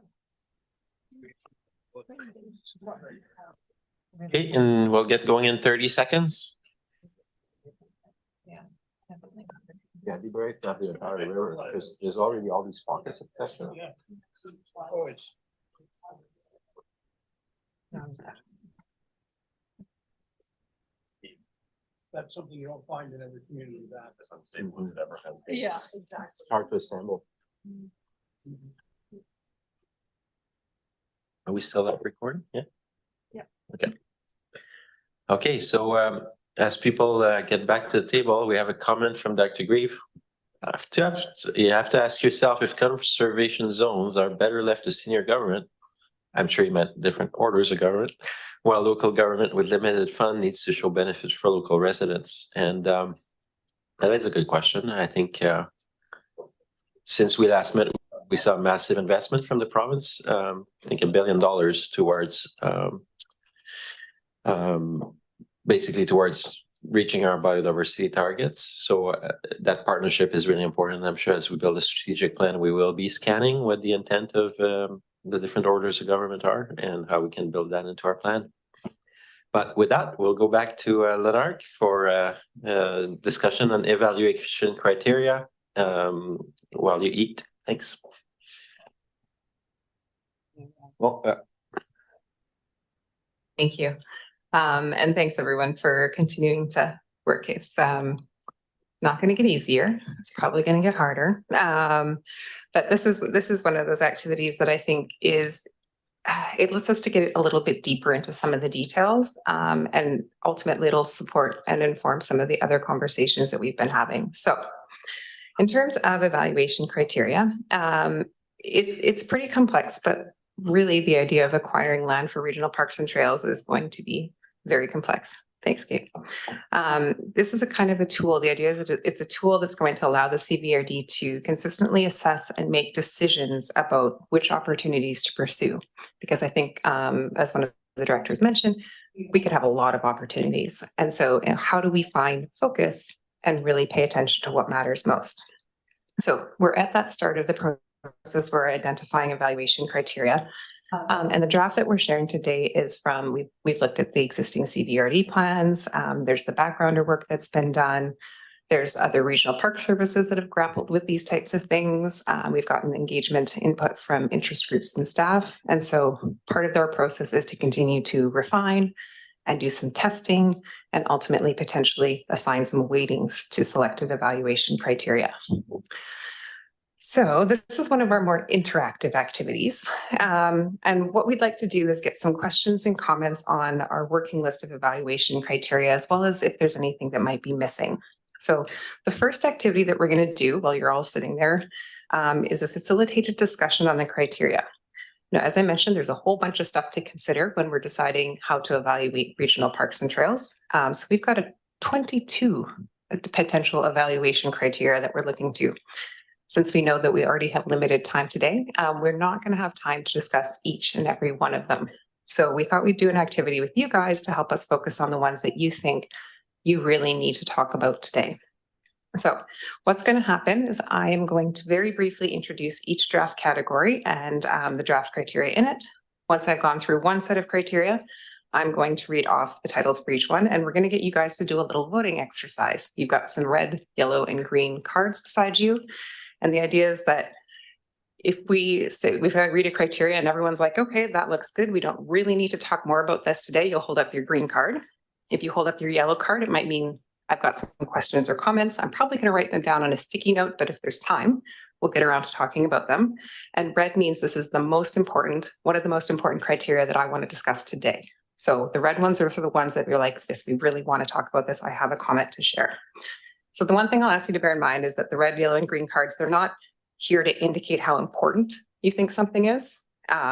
We have a second activity to talk about priorities. This is just really identifying where you have comments or things that you want to share. So if you have knowledge or a suggestion or an improvement for an evaluation criteria, that's where we want you to hold up your red card. Kate's going to keep a record of all of this as we're going through. And then once we've done this initial evaluation, we're going to loop back and we're going to go through the key ones that you need to talk about that people have indicated they want to have discussions on. During the discussion, we'll encourage you to, again, write down any of your observations. I think we're going to be kind and give you another really short break in a little bit. So there'll be a chance to put up some sticky notes if you've got them. And if you're not clear about what we're doing as we're going along, don't worry, I'm just going to explain it as we go. So in terms of evaluation criteria, again, I mentioned we've got 22 potential ones, and we've organized them into the 6 headings shown here. I'm going to go through each of these categories. So the first grouping we called priority considerations, and we've pulled these out as essentially forming a pre-evaluation filter. So in some cases, there's certain sites that might have characteristics that mean they really might not be appropriate for further consideration as a regional park and trail. And so these key questions would be kind of that initial review to confirm whether further evaluation would be required. We've identified 3 priority considerations so far. Through this process, we might bring a couple more forward. We might take a couple off this list. The idea is to consider whether these key criteria that we need to be thinking about. So I'm going to introduce them first. The first is Comox First Nations interests and consideration whether an area is known to be of interest to the Comox First Nation, and whether there should be support from Comox, whether there is support from Comox in its consideration for a regional park or trail. The second is regional significance. And so this considers where an area under consideration has some very unique characteristics within the context of the CVRD, and would people from all across the CVRD value and visit that area? If not, then maybe it's better suited to a local planning process. The third one is owner support. And this considers whether it's likely that the landowner might be willing to sell or donate or enter into some type of long-term agreement that would allow a regional park or trail to be established. In the circumstances where we can't get owner support, it might be not possible to proceed to further evaluation. So this is where I'm going to get you guys to do your voting activity. Have your cards ready. And basically I'm going to read each one out. I get you to hold up which card, which indicates, again, if you are happy with what this is looking, hold up your green. If you think you might want to discuss it today, hold up your yellow. And if you really want to talk about it today, hold up your red. So number 1, Comox First Nation interests.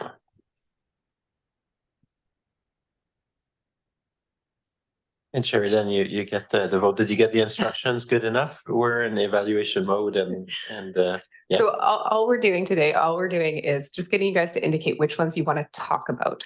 So if you want to make sure it's one that we talk about further, then we'll get you to hold up your red card. If you're thinking, okay, this is looking okay, you can hold up your green. We won't talk about it further today. And then the yellow is the kind of, maybe I want to talk about this one. Yeah.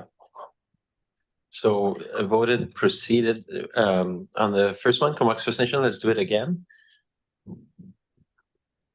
Okay, I see a lot of greens and a yellow. So again, the green means that we agree with it, and we don't see. Yeah, we and the don't idea is see. we don't need to a talk about it talk today. about it. Okay, We're generally on side with this proceeding into the next phases of engagement. that's right. Okay, carry on with your. Okay, on to B, which is regionally significant. Okay, and you can now vote.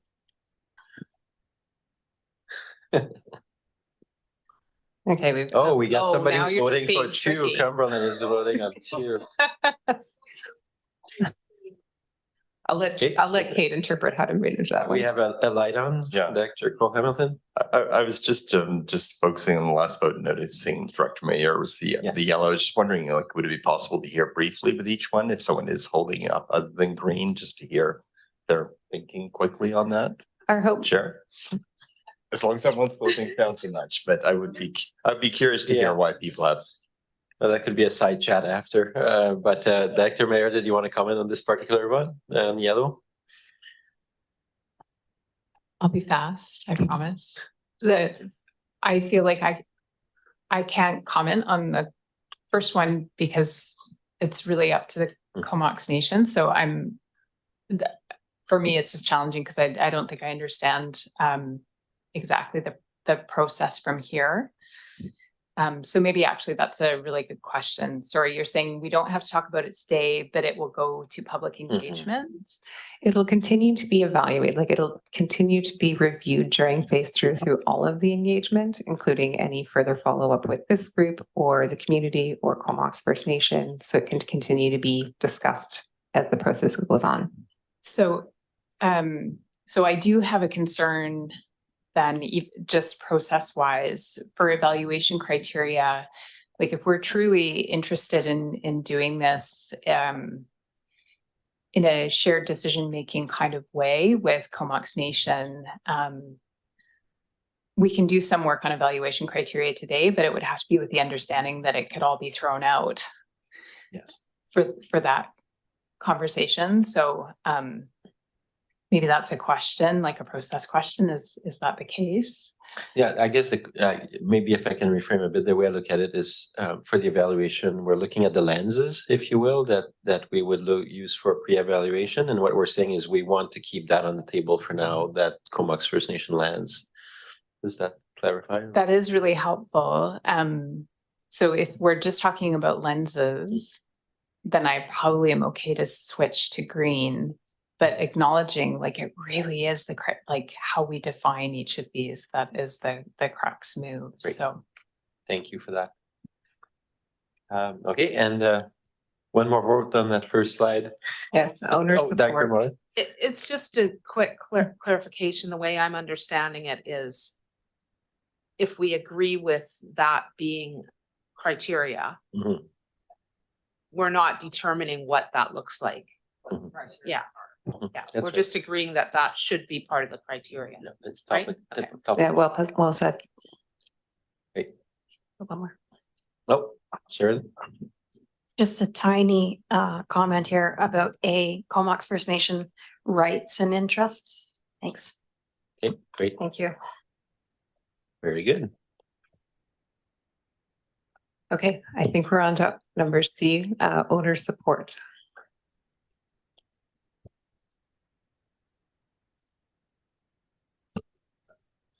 Yeah, owner support would be really like if something is deemed to say we're not going to get strong owner support in order to proceed to this becoming a regional park and trail. So if you have an unwilling landowner, then it becomes a lot more difficult for acquisition. And that might be something to say, okay, we're going to put that on the back burner for now and work on things that we have a greater likelihood of achieving. Okay, vote. Okay, we have a bit of a mixed bag on that one, so We'll be talking about We'll- that one later. put it as a mixed bag. Thank you. Good. Move on to the next slide then.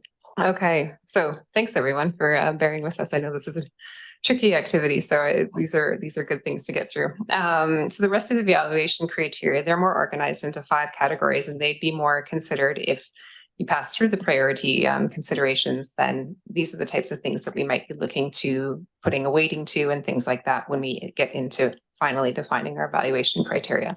So the first one is environmental values, and there's 4 criteria identified. The first one is landscape representation and value. So this would really evaluate if an area includes landscapes that represent the valued natural character of the CVRD. So for example, components like oceanfront or lakefront, streams and lakes and rivers and mountain and alpine, forest, wetlands, those types of landscape types. The second one is conservation. So this would be if an area has sensitive ecosystems or endangered or threatened species within its boundaries. So for example, might it include areas from a sensitive ecosystem inventory, like coastal bluffs or wetland areas, or is it known to likely provide habitat for blue or red listed species? So very much focused on conservation. The third one is environmental connectivity, which would consider an area's potential to maintain or create an ecosystem, habitat, or wildlife corridor that essentially develops connections for ecosystems throughout the region or buffers environmentally sensitive areas. And the fourth one is unique natural features. So that would evaluate if there's features like significant trees or rock formations or water features or other features that really are special and warrant ongoing protection.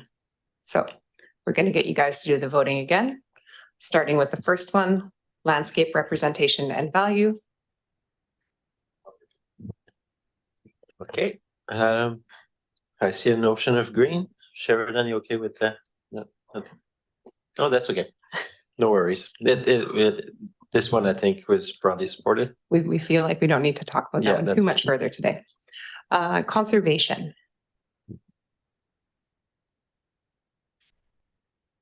Yep, the vote's happening. Some green, and once again, Cumberland is Combined. drumming it to its own beat with two cards up.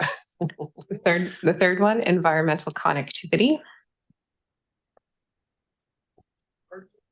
Yeah, if You you, guys are making our jobs complicated. Got one? Okay, that's good. And last one, unique natural features. great, so a lot of Okay. green on the green category. Okay, so the next one would be the category called cultural values. And this one has 3 potential criteria. And so the cultural value would consider if an area provides opportunity to conserve unique cultural, historical, or heritage features that provide an important link to the past or present. Scenic value would evaluate if the area offers rewarding views or panoramas, notable viewpoints, vantages, or backdrops that are important to preserve. An educational or interpretive opportunity would consider if a site might provide opportunities to share information about a natural or cultural context of the area. So back to the voting. I'll start with the first one, cultural value. Okay, all green. The second one, scenic value. Got one yellow. All green with 2 dissidents. No, And I got yellow? 5 yellows now. Oh. We'll talk about that one. Okay, yeah, yeah. An educational or interpretive opportunity.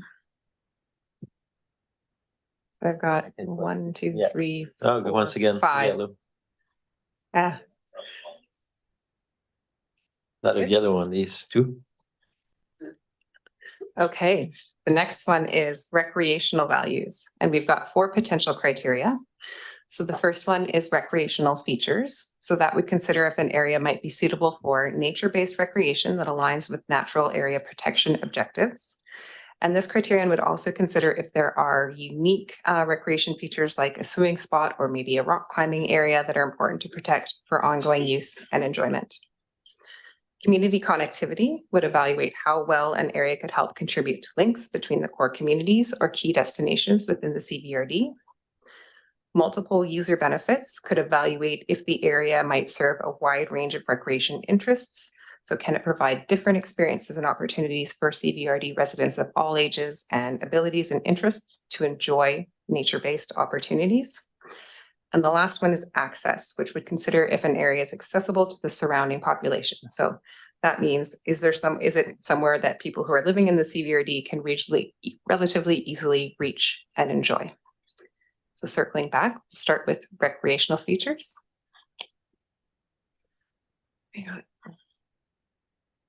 Overall green. 2 yellows, I think. 2 yellow. Community connectivity. Got 2 yellows. 2 yellows again. Multiple user benefits. 3 yellows. 3 yellows. 3 yellows. Okay. And access. 1, 2. I got 1 red, 2 reds, 3 reds, 3 reds. and 2 yellows. That's great, thank you. Okay, we're getting there. And then we'll get to the fun discussion part. So the next one is community and social values. We've got 4 criteria considered here. So the first one is community interest, which would consider if there are known community interests for the area, either identified through engagement input or through a stakeholder or the volume and use of people using the area. The second one is level of threat, which would evaluate if there's a high risk or a likelihood of an area to be irreversibly impacted if it's not protected. So could it be sold or developed or irreversibly damaged in some way? The third one is geographic distribution, which could consider if there's potential acquisitions in an area that doesn't have a lot of protected areas, or whether a park might positively contribute to geographic equity throughout the region. And then the fourth one is ecosystem services and climate change resiliency, which would consider if an area has potential for ecosystem services like water quantity or quality management, carbon capture. Could it support climate change mitigation objectives like sea level rise or flood protection, those kind of things. So back to the voting. The first one is community interest.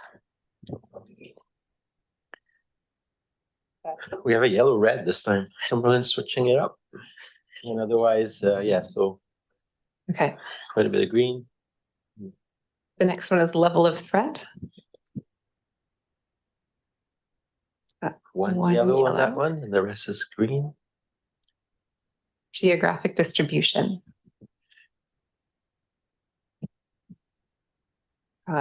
We have three reds, Three reds. 3 greens, 2 yellows. Two yellows.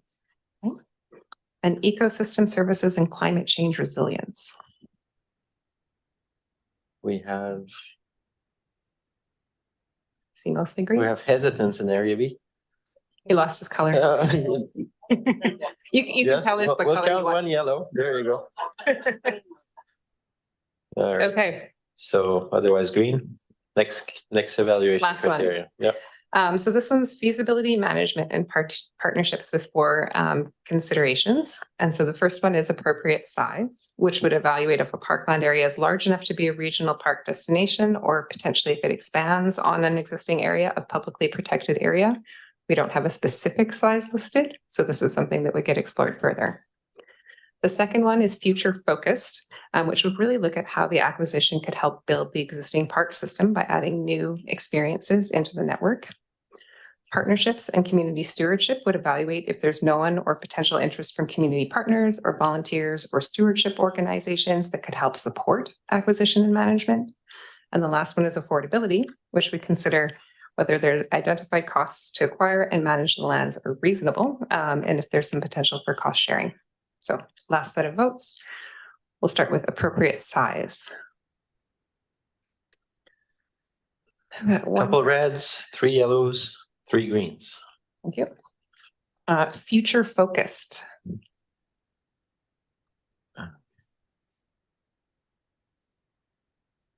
All green on that Greens. one. Okay, Dr. Grieve, we're not capturing his votes, but he hasn't, we haven't seen texts either, so. okay. Partnerships and community stewardship. Got 1 red and 1 yellow. 1 red, 1 yellow, go as green. And the last one, affordability. We've got, 1, 2, 3, 4, 3 yellows, and yeah. okay, so great work. Good job. Appreciate everybody sticking with us as we got through that. That was a lot. So what we're going to do, Kate's going to tell us which ones we need to discuss first. We're going to try to, anyone that had a red vote, we want whoever was indicating they want to talk about this, give you a chance to talk about it. We'll monitor a time, and if there's some additional time, we'll make sure to cover any of the last ones with yellows. So Kate, do we have one that we can start with? Okay, owner support. So we're going way back there, but owner support was talking about whether there might be a willing landowner in order to acquire or have access for regional parks. Dr. Brown. So I think we wanna, or I would be concerned if we wrote off areas where we didn't have a willing seller at the time, because I think there's an opportunity to move unwilling sellers to a selling situation. So I just wouldn't want to lose the opportunity because they're not willing to sell right now. Thank you for that. Next, we have Dr. Knight. Yeah, thank you. I have a great concern that if you have an unwilling seller and we really want it, so what are we gonna do? Expropriate them? And if that's done, you're gonna lose public support. Totally. So I think give them time and talk, maybe you never know, they might say, oh, well, in 10 years I might want to sell it and you're first on the list. Yeah, so it might stay on the list, but not necessarily be the highest priority until that situation changes. Yeah, it's the same for me. I put my red card as well, because I think we're doing strategic planning, not annual planning. And so, for example, if I think on the trail side, I've spoken publicly often around the trying to connect the Royston Seaside Trail with the Riverside Trail for Courtney, and there's only 4 or 5 properties. Like, they're not willing sellers right now, but properties change hands over 50 years. But I would still keep it in a strategic plan as if the stars start to align. So that was my thinking on that one.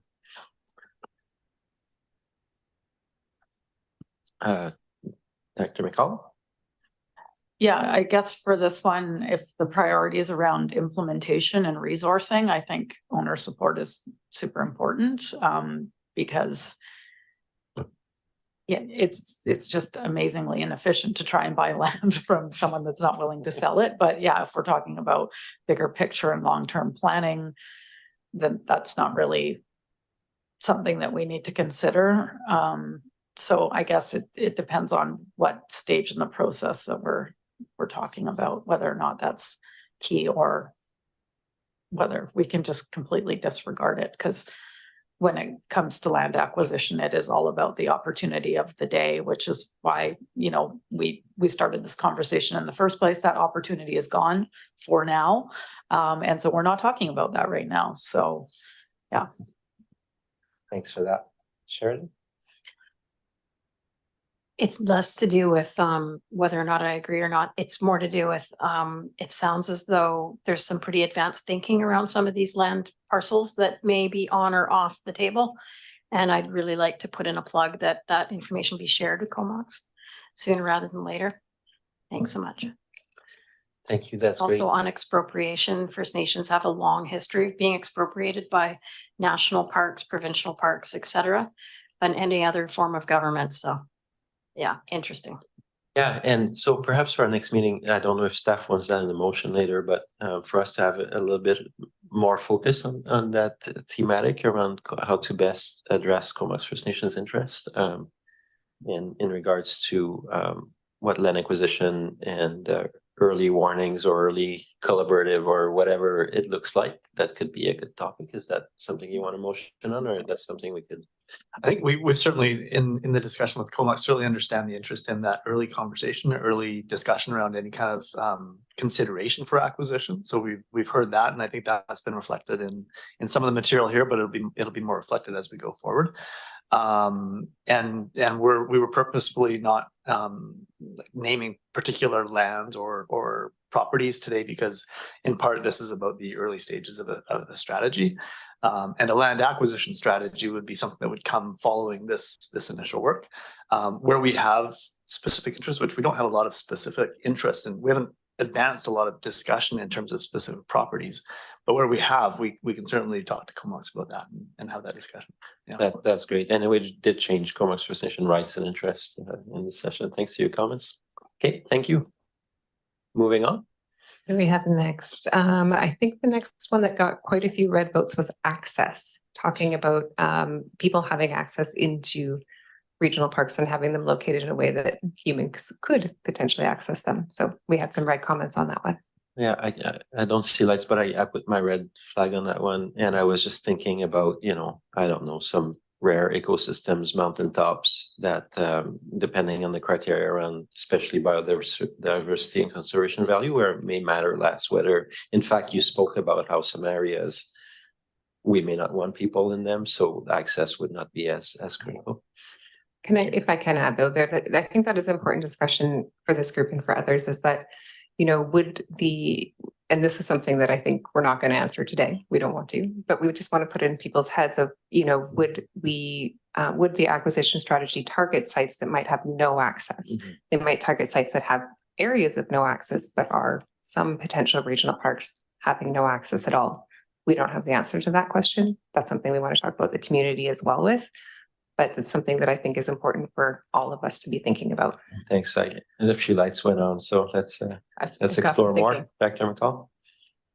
Yeah, I don't think we should give too much consideration to access. I mean, we have huge issues around access, many areas, and if we're taking a very long view of this, it would make more sense to preserve areas that are of ecological value, conservation value.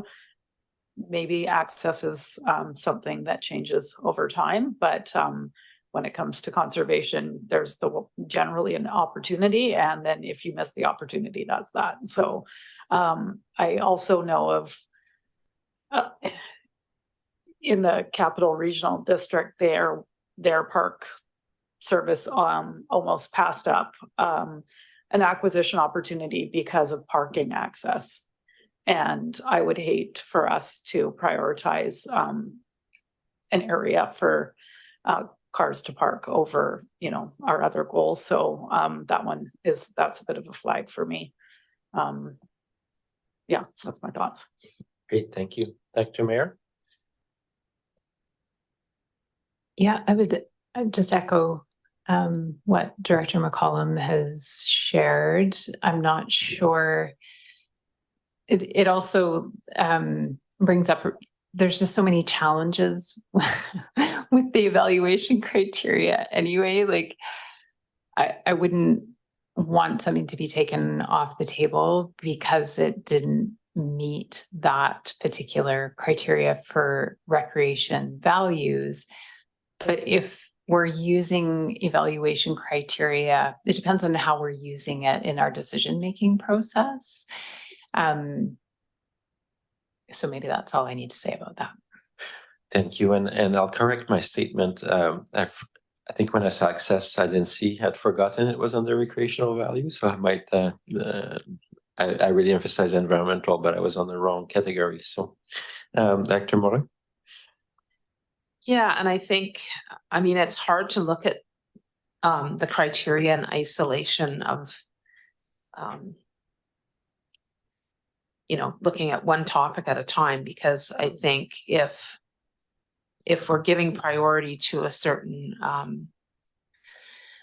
area for conservation, and that's the biggest reason, then maybe the access piece is not as important. But maybe there is a piece of land that I can think of in the past that had a fairly significant recreational value, and we would want to have access to that. So yeah, I guess to me the access is really broad, because we wouldn't want to have everything that's of the pieces that are open to the public. We would also want to look at accessibility within that category. But at the same time, I think we have to look at all the criteria together as well and weigh it against each other and what we deem to be the most important. So I think access is a tricky one, that it will really depend on all the other criteria. If I may, you know, one of the things that we'll be thinking about and continuing to discuss is weighting. And so, you know, maybe looking at how it's weighted differently in different locations and against some of the other criteria. We don't have all those answers today, but that's going to be a key part of our next steps as well. Yeah. Dr. Nichols? Thank you. Yeah, personally, I don't think we need to open up the untouched country much more for our use. To me, it's conservation for the wildlife and the natural habitat. But once you do open up an area for public use, trails, parking lots, whatever, maybe Doug can answer this. How do we stand on are we taking on more liability cost-wise? That's asking for comments from Doug. Yeah, anytime you open up a parks area, you take on more liability and you take on cost. You have a certain level, which would probably largely be determined through a management plan process for that specific area, back to that management zone piece. And that's just what the public's expectations are around that to your level of operations. So both would increase. That being said, sometimes there's also additional costs with just pure conservation areas as well, and trying to manage and keep the public out. So both sides of the coin come with operating costs, and I think we, in every criteria and every future park, we would bring forward what those expected generally operation costs would be through those considerations as part of that evaluation. Thank you for that clarification. All right, we're ready to move on to the next one. Okay, and I'm keeping an eye on the time, so we've only got about 45 minutes left, so we're gonna do the last two with reds. Yeah. If you put up your yellow, we would really love if you write it on a sticky note, or have a conversation with us after the meeting as well. So the next one that we'll talk about is geographic distribution that got quite a few reds.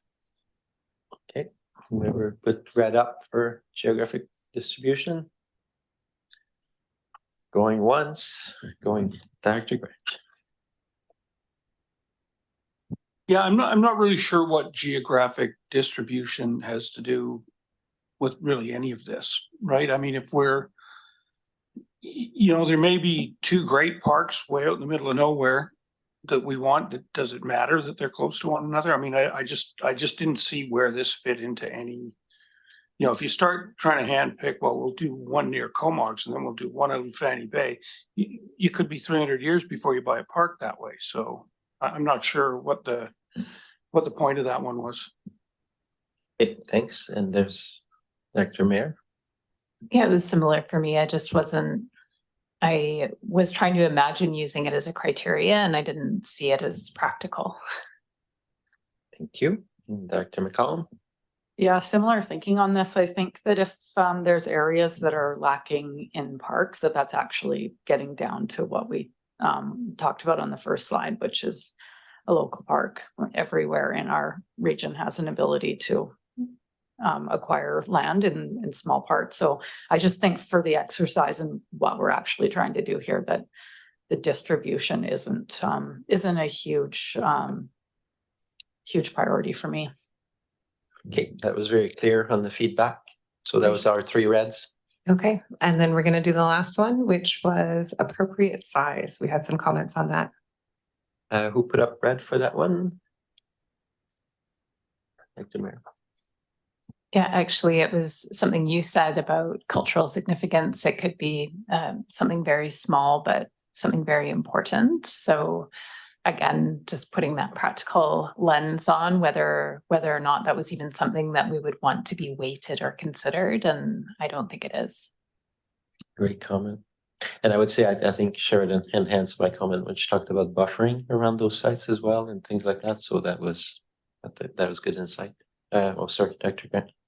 Yeah, I think that culture, or well, just the significance of the park is more important than the size of the park. I don't, you know, you could have something that's a foot by a foot that's really, really appropriate that you want to have, or you may have 600 acres. I don't think it really makes any difference to me. I don't have anything to add other than I agree. I almost think that size should just not even be part of the criteria. Okay. Any other comments on this one? It's again, good feedback. Thank you. And so one of the things that Kate mentioned to me as we were doing this is to also bear in mind that there's 22 things on this list. There's probably a site that's not going to satisfy all 22 of them. And that's not what the intent is. The intent is to be able to look through this list one at a time and say, which are the ones that seem to satisfy a lot of these things, and allowing a system that rises them up to the top in order to prioritize them as we go ahead. So that's one of the things to balance, to say, we're never going to achieve everything on the list, but let's see how well this park is doing at achieving those things. Good. We have a comment from Dr. Grant. I just, you know, just in reading through these criteria, so many of them really matter depending on what it is you're buying. Like, it's completely different in one scenario than it is in others. So it's super hard to be able to put this criteria to something. And so I guess my question is, how are we going to evaluate a park? Like, you're going to have 7 categories. Do you need to get 6 out of 7 to win, or is 3 out of 7 good? Or like, how do we, because, you know, if we put the wrong criteria for purchasing the wrong thing, you can get eliminated, and you shouldn't be. Mm-hmm. So I'm not sure how we got that going. Well, we have Dr. Marzo will provide some insight on management of evaluations. Yeah, thank you. I think the electoral areas directors are probably more familiar with our criteria evaluation, but essentially what happens is when a property comes forward, either through the regional parks trail table, or it's flagged through a realtor piece, or it's going to be later flagged through another acquisition plan. What happens at that point is we bring it forward And what we would do is we'd look through all of this criteria. It would be weighted on however it ends up being weighted at the end. And each individual category would end up with a high, medium, low, and you'd see it all in front of you. And then not only does that help define the overall values, but also maybe helps define the context of what that park should be purchased in. So if the conservation environmental values are really high and that's what the board was looking for at that time, that's fine if those values come up. But if all of a sudden you're looking at a high recreational value park and the board's not looking at a recreational value park at that stage, then that weighting will come out in our criteria. So we weight every single one of these and give staff's opinion on where it fits on that spectrum for the board to consider, ending usually with a final summary and a recommendation. So I think the key here is to make sure we're not missing anything in these categories. We're happy to dive into them. You know, if you want more or less, definitely happy to work in them, but they all work together. And it's not a matter of something rising to the top. It's a matter of perception and understanding that piece of land and how it fits into these values through a defined matrix. And sometimes it's when two compete together at the same time that this is really important in helping you define. Maybe you only have a priority because you only have so much money. So now this is something you'd fall back on and be able to weigh those balances through a predetermined approach that you've already kind of stressed on. So it's not so much about which category is the best, it's about all categories defining that land space. Thank you. Useful comment. Dr. Mayer? Yeah, thank you. That was actually really helpful for me to understand how this would be used, and if it's used as a basis for kind of ongoing dialogue and decision making, that's very different than it being used to have something maybe taken off the table before it even gets presented to the decision makers. My next question is maybe like well, I guess maybe it's a question about how you got to these, and it's building a little bit on what Director Grant was saying. I kind of really want to test them out. Like, I really want to take them for a test drive with some of the, maybe some of the existing ones or ones that we've almost had or we think might be coming in the future, to see what's missing. And I'm wondering if you're imagining that to be part of your upcoming process. If I may, I love testing things. It is really one of the best ways to find out if it acts the way that we think it's going to do. So, you know, obviously we don't have an existing park to test it on, but it might be something that we could look through at the process to say, how would this work? And can we make some adjustments based on that? And the other thing I'll emphasize is that we're putting together as a strategic plan. We want it to be as good as possible, but we also need it to adapt and change. And so as you guys continue to work for this over the next 20 years, because you're all going to be carrying on and working with these things, there is always that thing to make those adjustments and continue to learn and grow as things go forward. Thank you. Oh, my question was, it's kind of veering off this topic around community connectivity, where that landed in our discussion. Is that on our list to discuss or not? It's not, but I think we've made it through all the other comments. So my last questions for the group was to see if there's any other comments or if there was anything, as Doug mentioned, missing that you guys wanted to talk about. Yeah, because I think, you know, I agree somewhat with Director Nicol around those connectivity points, and also there's been some comments about active transportation, and I know the formation of this service, we did talk about the trails, and trails is in the title. And I'm not saying that we shouldn't have that, but I also don't see that as being a big focus. The community connectivity piece, I don't think it should have as much weight, and I don't think it should replace, you know, devotion to active transportation. Like, I don't think we should, you know, I think Director Grant used that catch-all term in terms of the wish list out there. If we put too much emphasis on connectivity and trails connecting communities, then I think then we open up the door even more, you know, we open up the the choices even more. So I'm curious to hear what other people think about that particular item, because I mean, I think it can be relevant and important in some respects, especially if you're depending on where it is and what you're connecting. But I'm just curious to see if anybody else has a comment around that, if I'm Yeah, a minority or what. I have my own comments there. I think the strat plan for Parks and Trail can be like two mini strat plan because they're very different pieces to look at. And if I look at the broader board around our active transportation network strategy, you know, we identified about 80 projects. We're not at that stage at all right now here with this exercise, but you know, you come up with a list of 10 that are kind of more focused initiative, and you know that as we are doing, you're only able to pursue one or two once you've. The other comment I would make is I think historically you know, we tend to be more reactive as a society, I mean, to opportunities.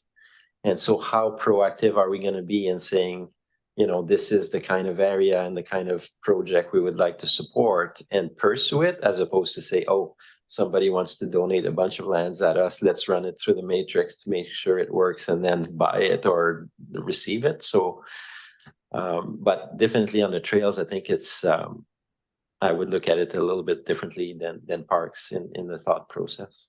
Does that help at all? Or? Okay. So the last question for this group, and then we're going to give you guys another 10-minute break because we're going to go back and summarize up all your comments so we can share them back with you.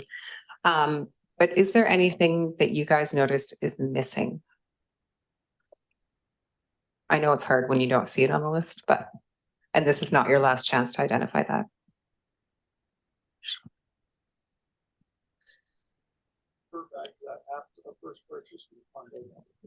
Absolutely.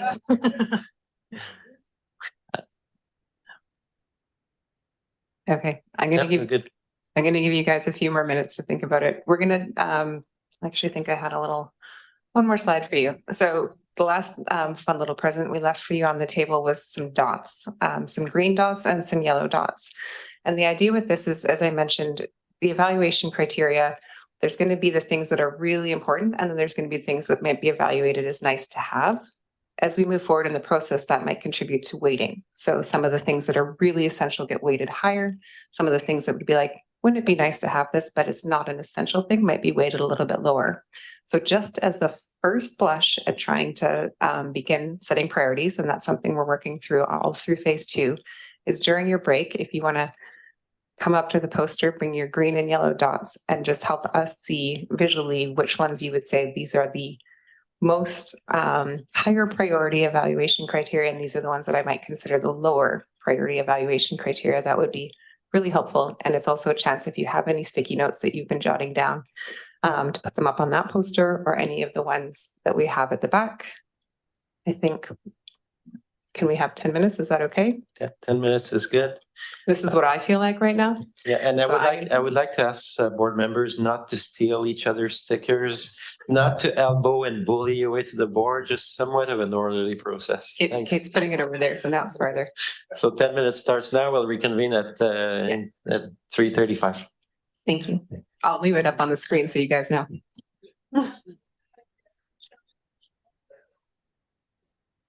Where did it go? Yeah, and you know what I did to Jonathan for the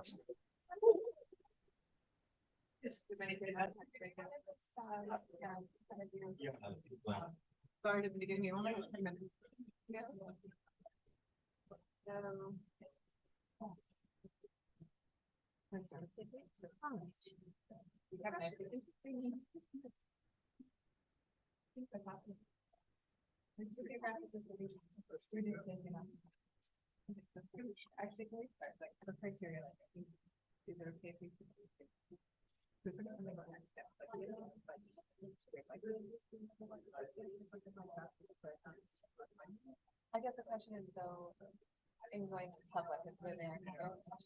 Okay. And I think my main thing to communicate is like, this will have to get developed further, but we need to start somewhere that's palatable to a broad audience, and that's why to our But what things do we maybe not even want to be on the list? Okay. Yeah, I was gonna say that. I was gonna say like this. I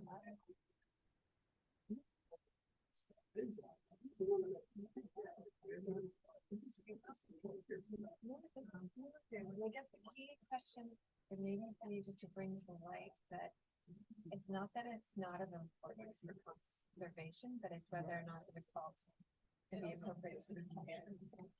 A community park city like opposed to a regional park system. So if there was something small and valuable. The question is it about regional significance is more important than is it about size that it gets the big park. But it's to me, it's interesting. Yeah. So we're a small pond. Is that a regional park? It's close though, if it's close to the whole community. That's the point. I mean, that is why we removed sizes because I said it's really hard. You've got Strathcona next to some of the provincial parks in the particularly are like smaller than some of them feel big. So it's like it is a hard, it's not, I guess the main thing to communicate to people, it's not like if all of these things are criteria are not yes, it doesn't mean it's not a regional park. It just means yes. It doesn't rank high on that item. But I don't, in terms of moving forward.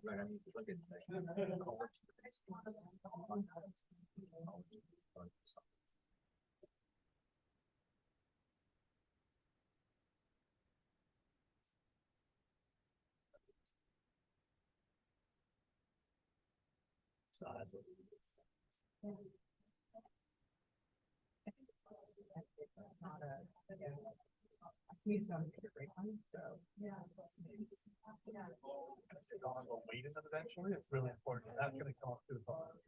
Yeah. I think it's important maybe to stay back at this point. This isn't the final, this is us working towards it. And like, unless there's something that we think is actually really high risk by including it, it might be good to have input on it at this stage and then decide whether it gets moved as opposed to removing it. And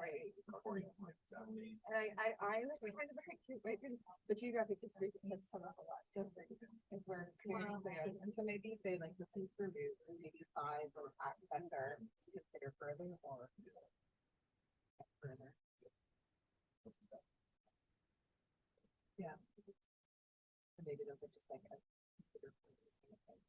And then the owner support one I thought was interesting. I would like to get. I would feel like it drops down. I think it drops out. Yeah. Because I think that's a really good point, right? So you just planning process. It's not actually the land acquisition piece.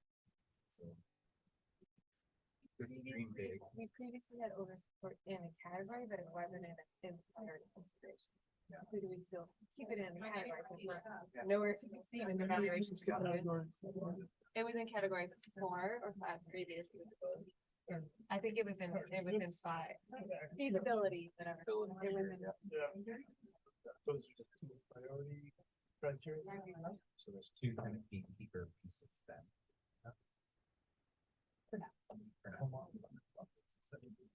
Reaching the significant, but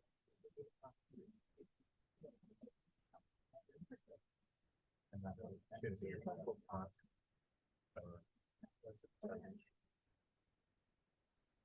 Yeah, so that's good. Yes.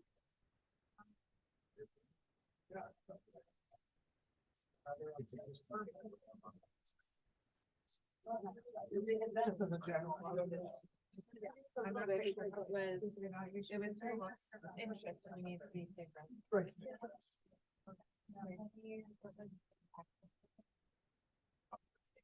Right.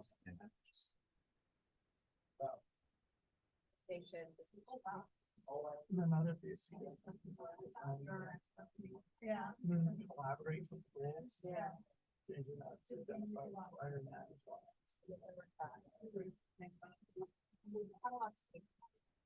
No, because that is more of an administrative tool, right? Conservation zone. Yes. So maybe Yeah. I'll just work backwards. So if you flip to the next. I was gonna say, as a point, the only change that I think would think would be, but I think conservation zone is,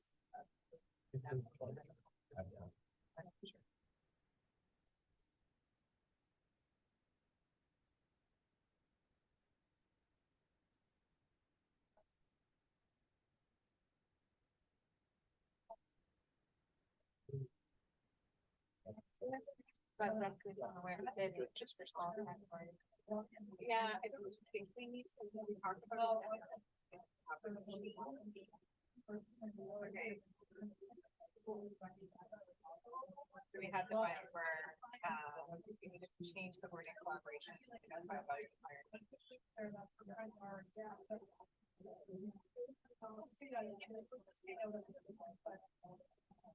That was cool.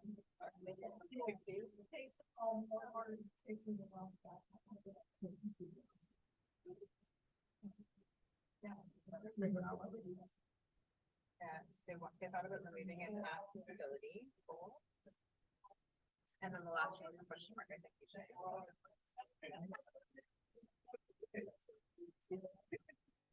So remove the enhancement, this is full, this is full.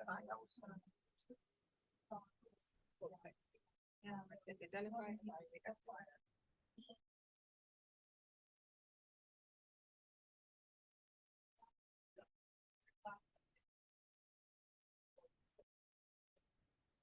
We were looking at one. It is kind of, I just read it.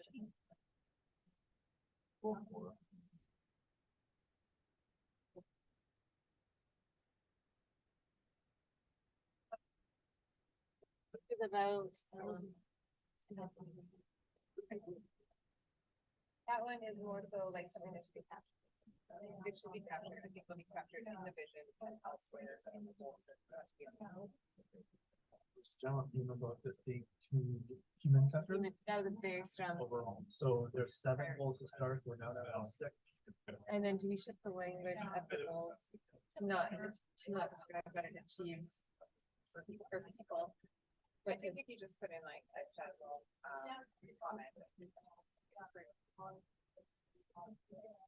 Well, actually, instead of other shift language to focus more on. Or I don't know what the shift is, but shift it from being human. Yeah, shift language to not. So it's not specific to one of the goals. It's I just think a it's general. I think that was a general. And then the other one they talked about was the recreation one. I think we're leaving it in. Oh, yeah, I think so. I think so. And I think this will help to draw away recreation a little bit or just down. Well, and we consider how it's number, like, it's within the framework, but it's not first. Sure. It comes after conservation and conservancy. I think in the future, and that They didn't consider those topics. Less kind of like human centered. yeah, We're all, yeah. so those three are kind of the same.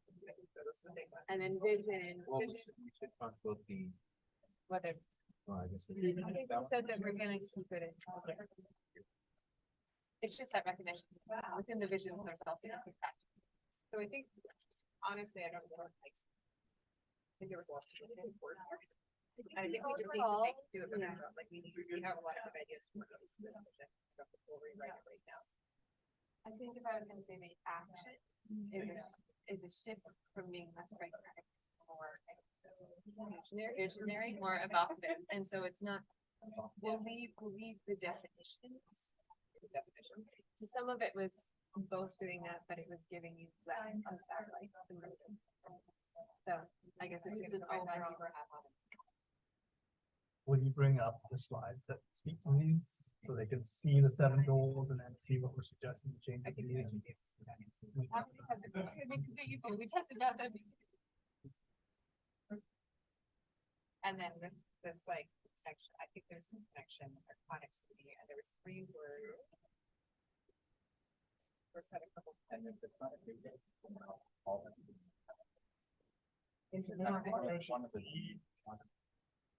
Yeah. Yes, so interconnectivity was a really key theme.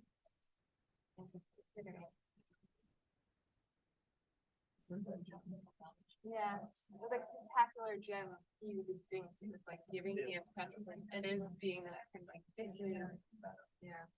Yeah. And I think the idea that it all of these. Idea that. 30 seconds. We're not.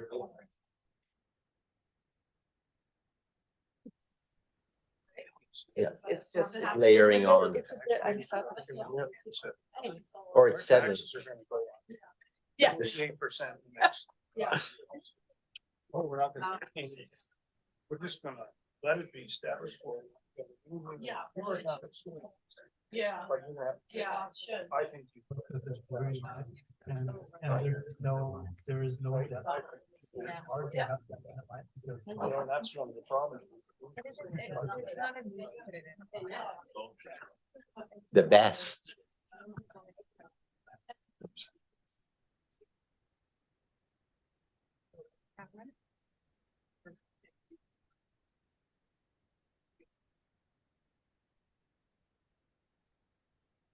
I think you made mention of section 5 and but recognize that we wanted to provide this feedback and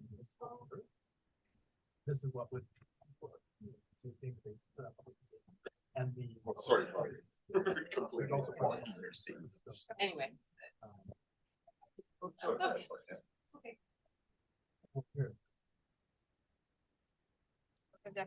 So staff in Lanark have been trying to work efficiently, not quite at the rate of ChatGPT, but you know, some quick analysis of the information provided.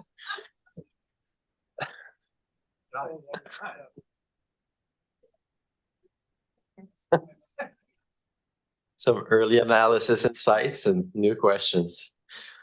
So back to you, and you can take us to the finish line with moving into the insights from today. I was gonna say we should all take a moment to enjoy this because this process will probably look different in 20 years with chat, whatever it is, and all of those other good things that are going to make all your decisions for you. I really appreciate that, having a human conversation like this.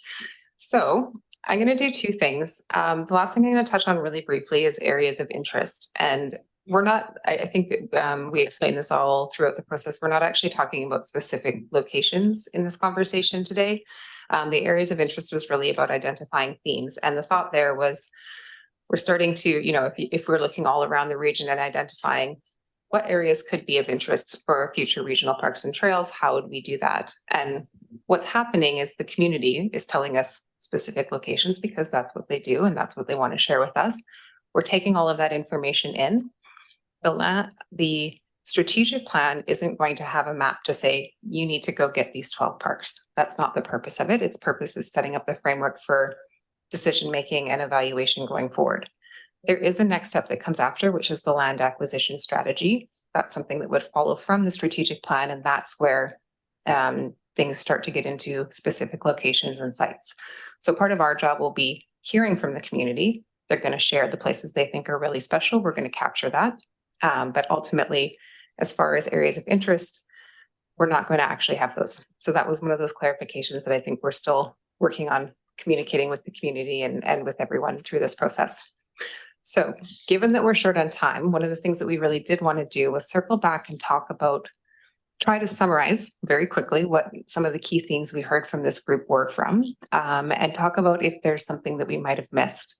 Our goal is to prepare information that we can have a really good community conversation about. So this would be a chance to say, you know, maybe we need to make some tweaks. Everything's going to continue to be evolving through phase 2, but if there's something that this group thinks that's really important for us to address prior to going to community, we want to make sure we capture that. So we're going to, I think, circle all the way back to topic number 1, if you guys can remember that from about 2.5 hours ago. And that was when we were talking about definitions, and we got a whole bunch of feedback that we're going to take back with us. But there was a couple key things that we really wanted to make sure that we capture as we're reviewing the definitions and thinking about how we take those forward into the public. The first one is this idea of spectrum and overlap, and recognizing that when we try too hard to define what a regional park is, sometimes we're trying to stick it into a little box where the lines are fuzzy and things are a little bit blurry. And so figuring out how we can make some changes through things like mapping or other components that help illustrate what a regional park might be and not try to be too perfect in what that definition looks like. And I'm going to run through these quickly, and then we're going to turn the floor back over to the group for final comments. The second one was vision. I think we heard some really good feedback, and one of the big key takeaways is that we need to be more evocative. So our wording is a little bit dry. It's not really doing that thing yet to create that image in your mind. So I think there's a few good words that we were able to jot down that we'd like to share back and continue to refine that. And one of the key ones that we think likely will fit into that vision would be that interconnectivity and talking about these parks as places of nature, social, and environment, all of the components and that marriage of everything fitting together. I didn't do a good job there, but that's where we're going to get to. The next, no, you're going the other way. So the next one was on the goals, and I think we got some quite specific feedback that we'd like to work in on these. So for goals 2, we're not going to collaborate with Comox First Nation. We'd like to work in the words like identify, evaluate, acquire, and manage as suggested to make it a much more actionable type of goal. Goal 4, which was enhanced livability, there were some suggestions that if we achieve all the other goals, that's what's going to happen. And so maybe it doesn't need to be a specific goal in that list. And then overall, we heard that there needs to be a shift so that language is less human-centered, and we need to focus more on the values of parks, the inherent values of parks. Topic number 3, management zones. We didn't get a ton of feedback on there, but we did hear on the conservation zone is making sure we incorporate culture as part of that and making sure that that's acknowledged and obvious. And then evaluation criteria.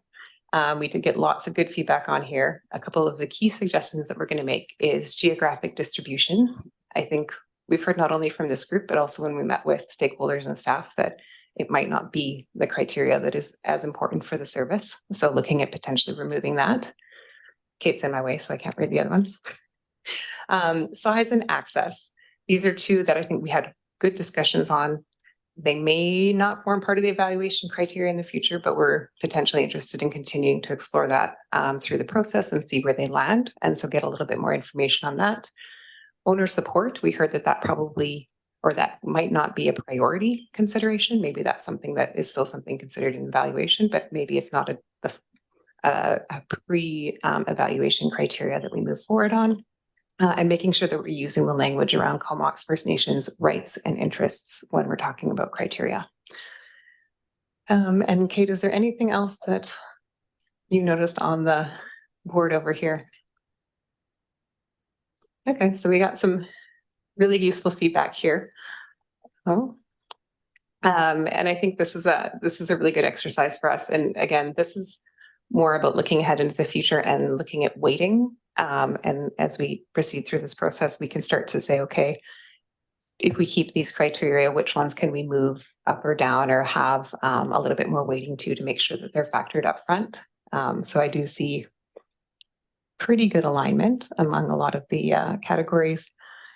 I'm not going to go through them all, but yeah, I think there's some strong support. Yeah, the community connectivity one has lower priority weighting, which I think is good. Oh. You can just ignore it. That's me trying to skew on the higher. So maybe you're turning all my green dots into yellow dots and green dots. Tricky.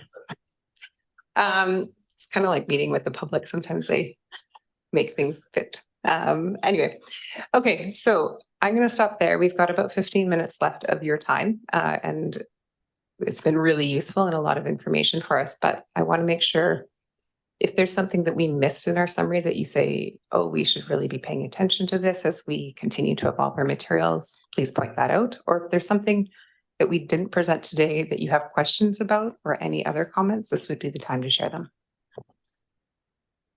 Thank you for that summary. That was very well done in 5 minutes. And yeah, just putting all our insights in one place. Any directors have some final comments?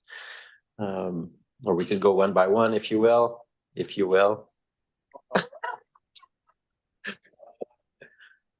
Oh, yeah, wanted to say thank you so much. And I'm just really noticing just how aligned we have become over the course of this discussion. That was sometimes democracy can feel a bit trivial, like just putting stickers on, but it's really interesting to see that we seem to be, anyway, coming up with a consistent perspective. So thanks for helping us explore that. Thank you. Dr.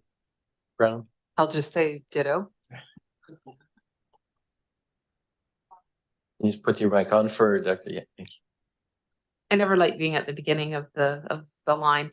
Yeah, I thought this was a good exercise, especially as Director Cole Hamilton said that we didn't start out, super aligned in this process all those years ago, and we've moved to that. I think it might be helpful. I don't know if you already have the public engagement kind of fleshed out what that's going to look like, but obviously some of the things that we were questioning a bit, like in terms of balancing recreational use as opposed to more passive or conservation, hopefully teasing that out of the public engagement, the same kinds of things that we were sort of trying to tease out here, repeating that with the public to get a sense of where they're at with that would be really helpful. Thanks.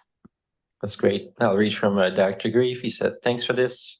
Remember, many of our parks were not identified in any plan, but were more a matter of opportunity presenting itself. All good. We need to be flexible and in the moment. Thanks, Dr. Grief. I think that's a good summary of our history to this point. Dr. Nicole? I thought he was going to turn me on. No, it was good, the presentation. I enjoyed being part of it.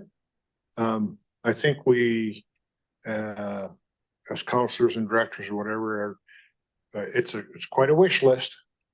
And hopefully we don't lose sight of the fact that we've got some huge bills coming up in maintaining our infrastructure and fixing it, just coming up. So it's going to be expensive, and so is that.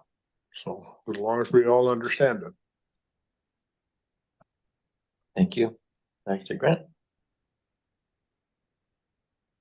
Thank you. Yeah, no, I think it was a good process. I'm still a little concerned about all the criteria that are on there, because I still think that depending on what you're purchasing and what you're doing, your criteria is going to change a lot. So I'm not sure how you're going to reconcile that, but that's your job, not ours. So, but no, I think it's been a good process so far. Dr. McCollum? Or I thought I was going to go last. Being on the end of the table. Yeah, I don't have a whole lot to add. I think it was a really great session. I think that we're headed in the right direction. I think really the feedback on the evaluation criteria is that yeah, things have been set up in a similar direction as to our thinking, and there was a little bit of fine tuning, but overall I think it's really coming together well.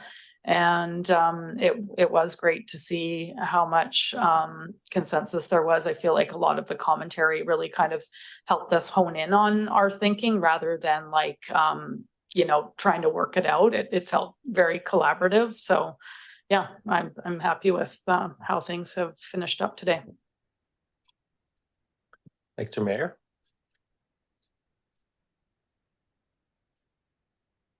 Yeah, thank you. You moved us through a lot of material. So congratulations on doing a great session design, I think. And your synthesis back, I thought was really strong. I feel like our feedback has been heard, especially around the interconnectedness and just that inherent value of nature. So thank you for that. still missing for me a little bit around the health and biodiversity kind of piece. In there is a little bit of like that cumulative effects piece, the connection to 30 by 30, which I know you've heard from some of the feedback from the community. So just thinking, just don't want to lose those as being really foundational to all of our kind of health and well-being. And then maybe this is where you're going to take us after this, I'm not sure, but for me, it's all about the governance and decision making, like the process that we're going to use to make decisions coming out of that, and how we will do that with KFN in particular, and how Comox First Nation will be engaged in all of this. And that's what I'm most curious about, is just that process and the governance, because it is the crux move. Deeply appreciative. Thank you. Great. Sheridan, did you want to share a few words for closing? Thank you, Daniel. Just that I really appreciate being invited here and being included in the process today. I learned a lot about your, intended regional growth strategy, and looking very much forward to participating on behalf of Comox. Thanks so much. Yeah, thank you. And so I guess I'll close this off early. So we did some major catch up, but I really want to thank especially staff and the consultant and Lanark for the excellent work of the last number of months. And I think with today's session, hopefully you're feeling quite confident heading into the more public stages of the process. And we don't meet often at this commission, but I think it was a very productive day. So thank you for all the work that's gone into it. Any closing remark from staff, or Mark, did you want to? Yeah. Just really quickly, I just wanted to thank all of you for all your participation and all the great input and the thought that went behind all your comments. Very much appreciate that. So we would definitely take that in everything that we've heard, and we'll make the draft documents better. Wonderful, thank you, and see you all in 2024. There's a recommendation. Thank you. From a process perspective, there's a recommendation. Right. So everyone in favor of a seat? Okay, that's all in favor. And now we do have a recommendation that anybody wants to put it forward. Dr. Cole Hamilton, and seconded by Maureen, that the draft directions document included in the staff report dated November 23rd be used as the basis to inform the public engagement phase of the Regional Parks and Trails strategic planning process. All in favor? No one opposed, and that passes. And of course, that would include the summary. The summary and our input today. Absolutely. Yeah. Yes. Yeah. And motion to terminate the meeting. Dr. Nicol, second. Who seconded? Director Brown. Thank you. We'll give it to her. All in favor? Okay. Have a good evening, everybody.